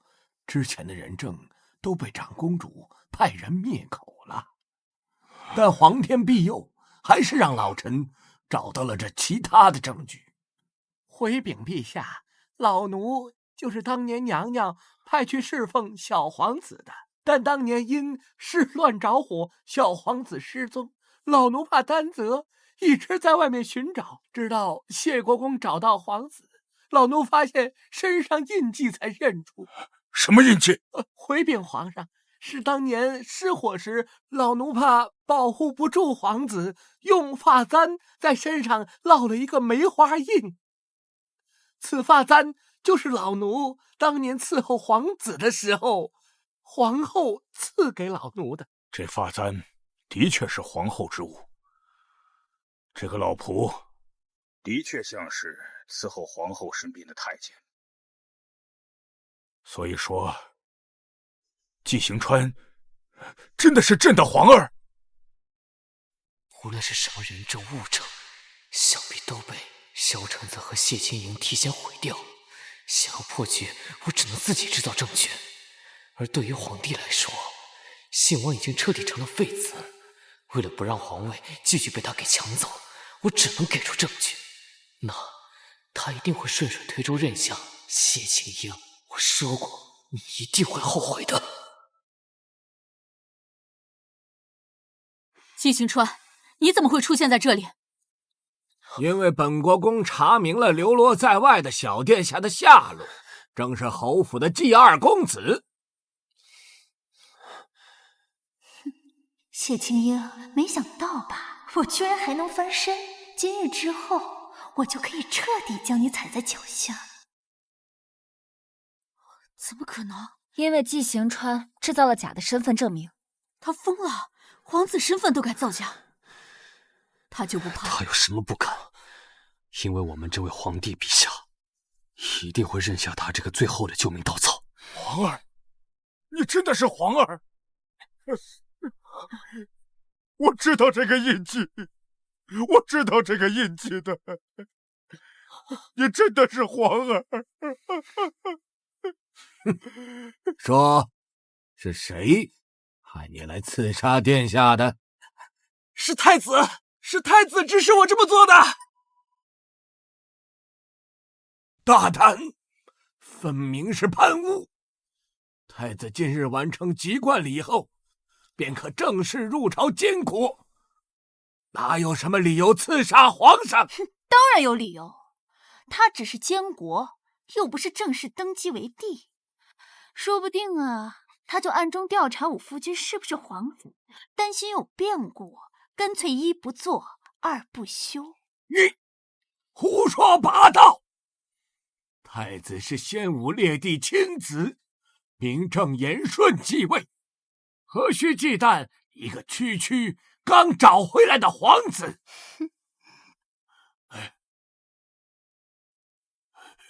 陛下，此刻来历不明，信口叛污，不可信呐！朕方才差点遇刺是朕的皇子流落多年，如今当着朕的面受重伤也是朕。来人，将长公主、太子、太子妃软禁于府邸，待事情查清后再做处置。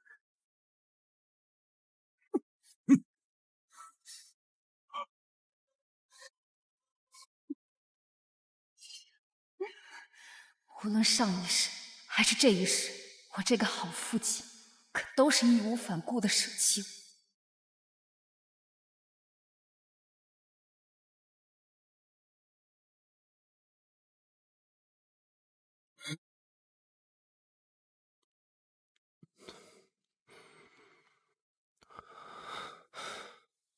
这是皮外伤，不要紧。殿下，你乃千金之躯，实在没必要为我挡这一刀。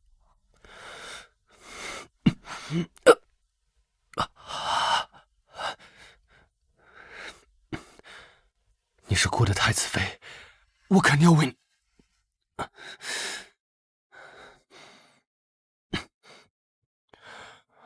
孤的意思是，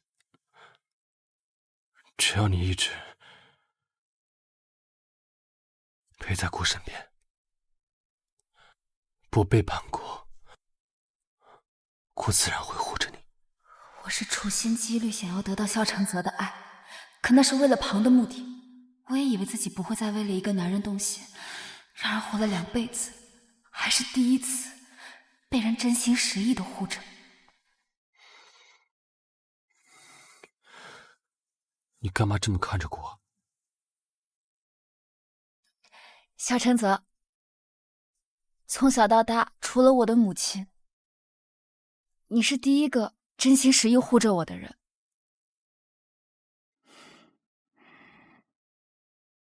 既然已经给了，就不要再收走，好吗？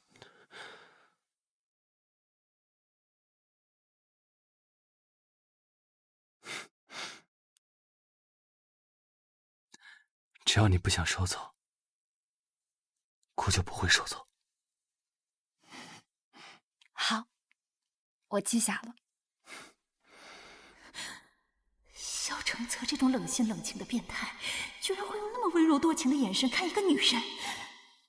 都死到临头了，你们还要闲情雅致在这卿卿我我？这个贱人到底有什么好？上一世就算了，这一世居然还能得到萧承泽的心。萧承泽，你以为你怀里的是一个什么样的女人？你以为她真的爱你吗？关你什么事？她不过就是为了你的太子身份。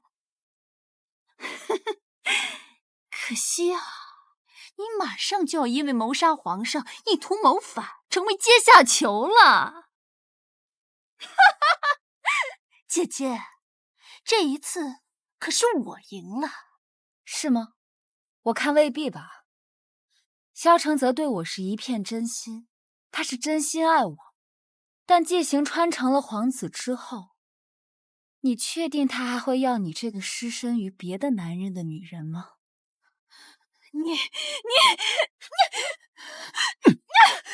你要做什么？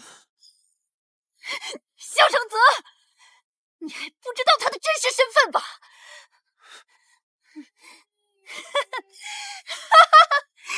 果然不知道他的真实身份，那就由我来告诉你。你怀里的这个女人，根本就不是你以为的那个谢青英。但她就是谢青英，姑很确定。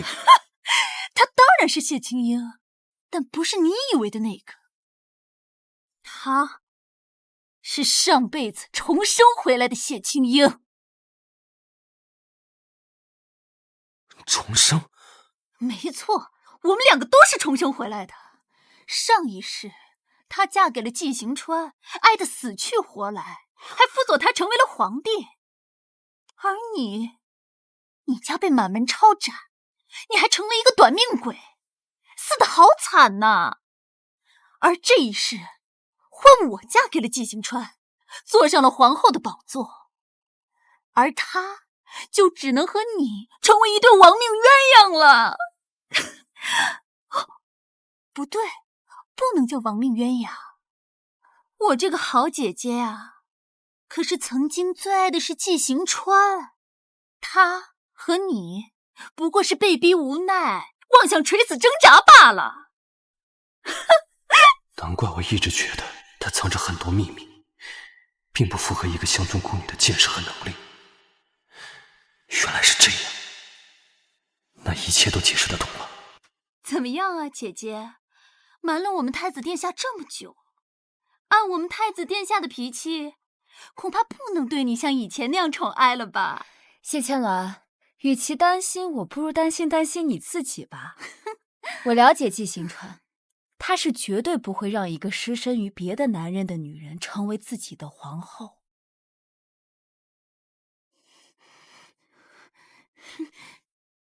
我自然有办法留在他的身边，反倒是你还是担心你自己吧。你恐怕没几天得意日子可以过了。等皇上废太子的命令下达之后，有你跪在我脚边求我的那一天。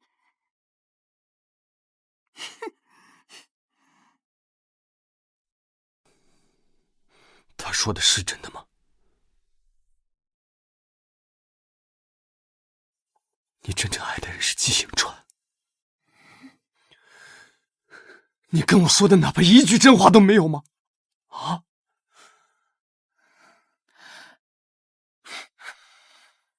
殿下，重生的事是我骗了你，但有一句话是真的，只要你不收走你的血，我也不会收走我的血。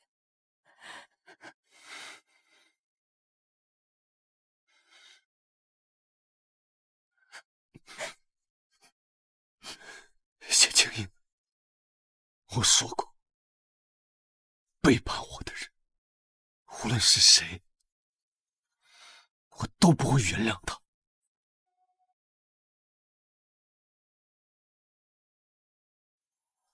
怎么回事儿？那些刺客不是咱们自己安排的人吗？怎么夫君到现在还是昏迷不醒？哎呀，安排好了，还特意叮嘱不能伤了皇子要害。太医，怎么样了？陛下，殿下的脉象不像是刀伤，是中毒。什么？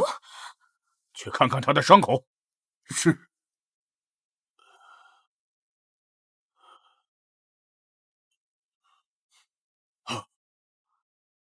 里面掺了千机草。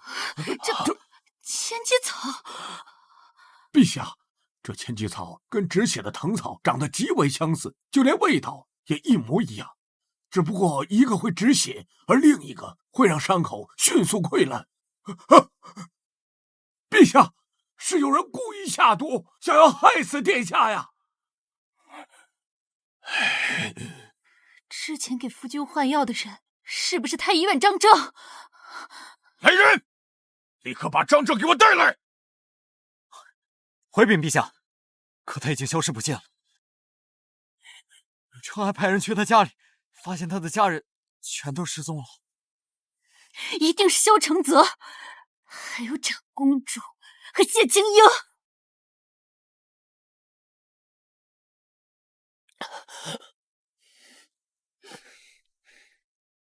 你这个荡妇！你给我记住，没有朕答应，你不能死。青英，醒醒，青英！为什么？啊！谢青英，夫君，你醒了。太医院那帮废柴说你再也醒不过来了，可给我吓坏了。幸好你醒了。你干什么？谢青鸾，上一世你害得谢青英死于非命，这一世你因为自己的一己私利，将他推到了萧承泽身边。你该死！你怎么知道的？难道你也重生了？你想不到吧？我都已经知道了。谢青鸾，好好想一想，你怎么死？住手啊！殿下，你这是在做什么呀？咱们可是一条船上的，那你不能刚用完我们就翻脸不认人吧？要不是我们国公府，还不是你这个好女儿。要不是她，我也不至于落到现在这个地步。殿下，这到底是怎么回事啊？你自己问问你这个好女儿。谢青鸾，你最好祈祷一下，我还能挽回谢青英，否则我让你求生不得，求死不能。完了，全完了！为什么偏偏是这个时候他想起了一切？难道我2辈子注定活成一个笑话？青英，我来了。长公主明明派了暗卫，是计划失败还是她命大，居然撑过来了？不对，她的眼神怎么和以前都不一样？怎么感觉那么熟悉？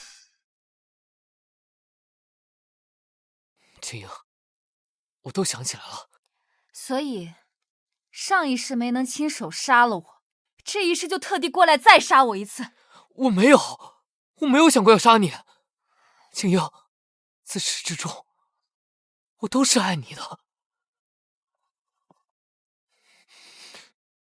青英，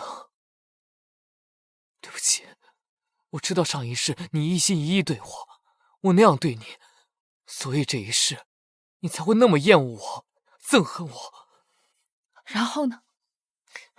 还好你重生了，还好我都想起了这一切。这一世我依然是皇子，皇位依然是我的，给我一次弥补的机会，好不好？你打算怎么弥补？他居然没有直接拒绝。青英，我知道你选择萧承泽，不过是为了想得到皇后之位，这些我都可以给你，只要你给我个机会。季星川，如果我说我不想当皇后呢？那你想要什么？你尽管说，只要我能做的，我能给你的，我都答应。我想要的你给不了，萧承泽也给不了，我想要的只有我自己才能给。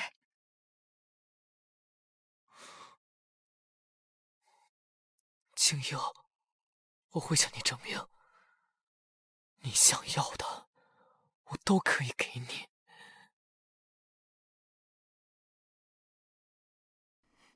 谢青英，我杀了你！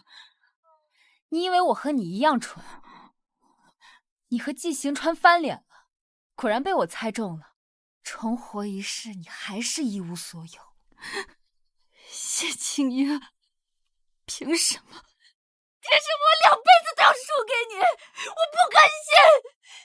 明明这么多年，我才是国公府唯一的嫡出大小姐，明明我什么都有，可是你偏偏要抢走我的一切！谢千鸾，我从来没想过和你抢，我只是拿回属于我自己的东西。再说了，上一世我甚至没想和你抢，是你自己贪得无厌、不择手段，最终害人害己。你少在这得了便宜还卖乖！谢青英，明明就是你夺走了属于我的一切！谢青英，我真恨！我恨不得亲手杀了你，我恨不得将你剁成一块一块喂狗，将你挫骨扬灰。我恨不得将你挫骨扬灰！谢青英，萧承泽就是个疯子，永远都不会相信欺骗过他的人。而且季行川已经全部都想起来了，他一定会跟萧承泽斗个你死我活。只要季行川在，萧承泽就永远都不会相信你。而你已经恨透了季行川，你永远都不会跟他重归于好。谢青英，即使我输了，你也别想赢。谢千鸾，你怎么知道我非要在他们两个之中选一个呢？你什么意思？女人不一定非要做被选择的那一个。在我的世界，人人平等。只要我足够强大，我大可以选择别人。一个皇子，一个太子，你还有什么资格选别人？夏虫不可语冰。你不杀我，人生凄苦，求不得最苦。你已经一无所有，注定一辈子都活在得不到的痛苦之中。还有什么杀你的必要吗？不可能，我是太子妃，我是皇后，我是太子妃啊，我是皇后，我是太子妃，我是皇后。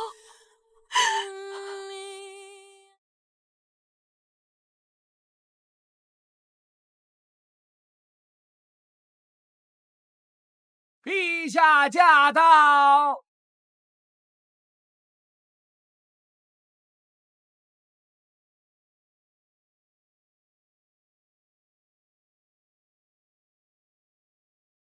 死到临头，还有这般雅兴。果然，下棋的人，只要快输了，就会把棋局给掀了。萧承泽，你私置火器，刺杀君上，谋反之心昭然若揭，罪不可赦。来人，将其捉拿下狱，违抗者格杀勿论。我看谁敢！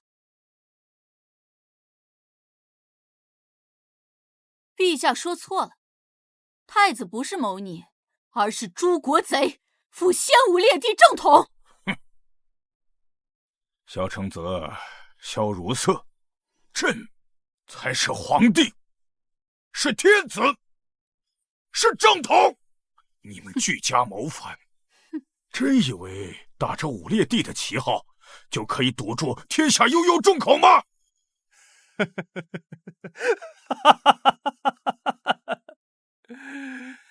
国要去堵谁的口啊？不过是成王败寇。当年你授意皇后逼死我母后，夺我皇位的时候，你也是这么说的。你现在，我顾家10万大军已经兵临城下。萧承泽，你以为我会输给你吗？我给你一次机会选择，把人带上来。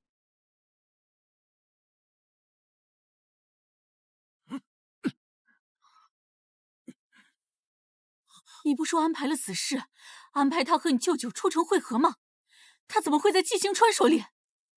青樱，我就让你好好的看着他，他萧承泽是选你的，还是选他那唾手可得的皇位？谢青樱，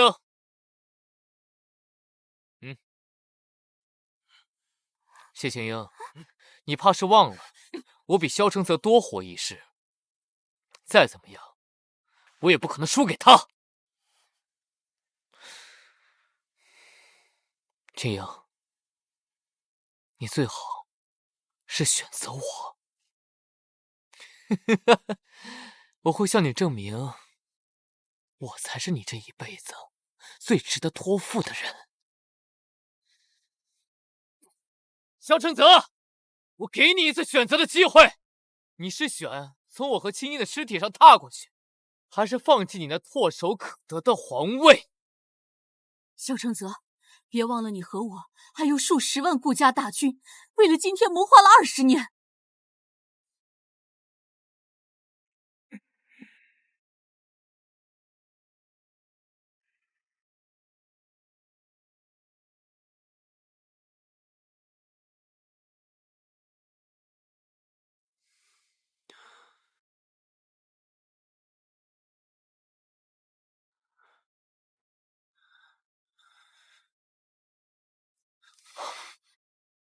你放了他，皇位归你。这怎么可能？你怎么可能会为了精英放弃那唾手可得的皇位？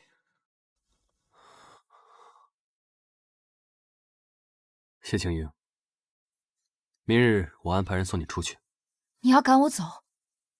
明天东宫会有危险，在这里不安全，我派人送你去舅舅那里。你是担心我的安全，不是在赶我。谢青樱，我再说一遍，无论是任何人，只要背叛我，都不会再给他第二次机会。萧承泽，你的心比你的嘴巴诚实多了。那颗给出去的心你没有收走，我赌对了。你为什么会选择相信他？上一世我也相信过你，那是因为……你不用解释了。那是因为你没有选我。萧承泽，你知道自己在做什么吗？我只想青樱活着。你把青樱放了，我把皇位让给你。我可以立誓，我顾家军从此远赴塞北，永不回大梁帝国。放了他！大哥，你看到了吗？从小到大，都是你比我强。现在你儿子输给了我的儿子，朕赢了你！闭嘴！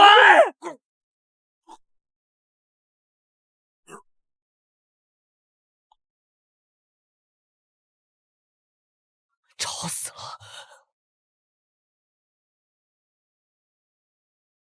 这是皇上的诏书，皇上立我为太子。萧承泽，你弑君谋反，诸位，请随我诛灭国贼，以正江山。青樱，看到没有？我才是社稷正统。待我登上帝位，你就是后宫之主，母仪天下。这一世再也没有奸人作祟，我们还像以前一样好吗？季行川，你难道还嫌这皇城的血腥味不够吗？你以为萧承泽他有多干净吗？萧承泽，你手上的血比我的还多，你不知道吗？我至少不会拿心爱之人当挡箭牌。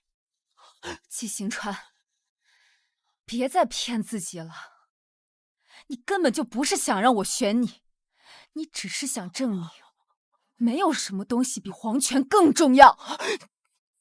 别过来，你过来我会杀了你。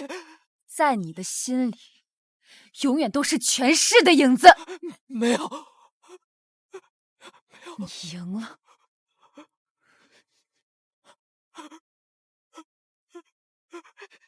我得不到的东西，你也休想得到！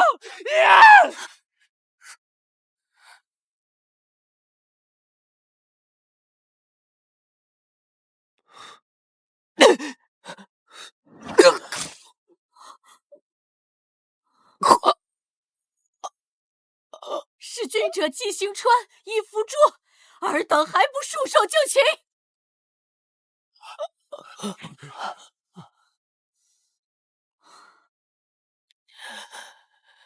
小正子，你说我和你像不像两棵野草？你用仇恨做根，我用野心做叶，都想开出一朵叫谢青。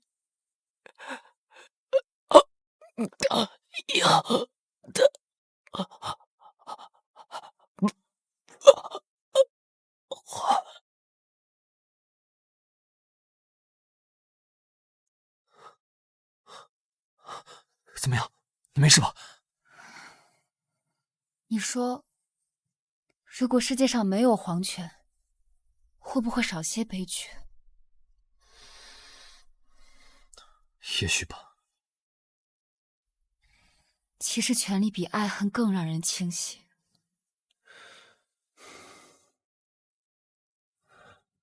在我心里，你远比皇权更重要。今后的路，我将陪你一起走。太子殿下，以后的路，我想自己走。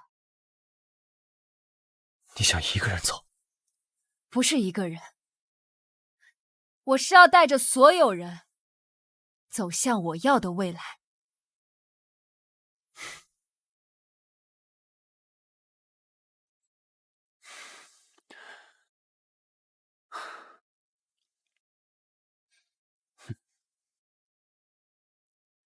这就是你想要的未来？女子不该困于后宅。我想要的未来，是让谢青音不再成为个例，是让万千女性都成为自己的光。不愧是我大梁国的好女帝啊！哼，那还不多亏你这个英明神武的贤君上位给我吗？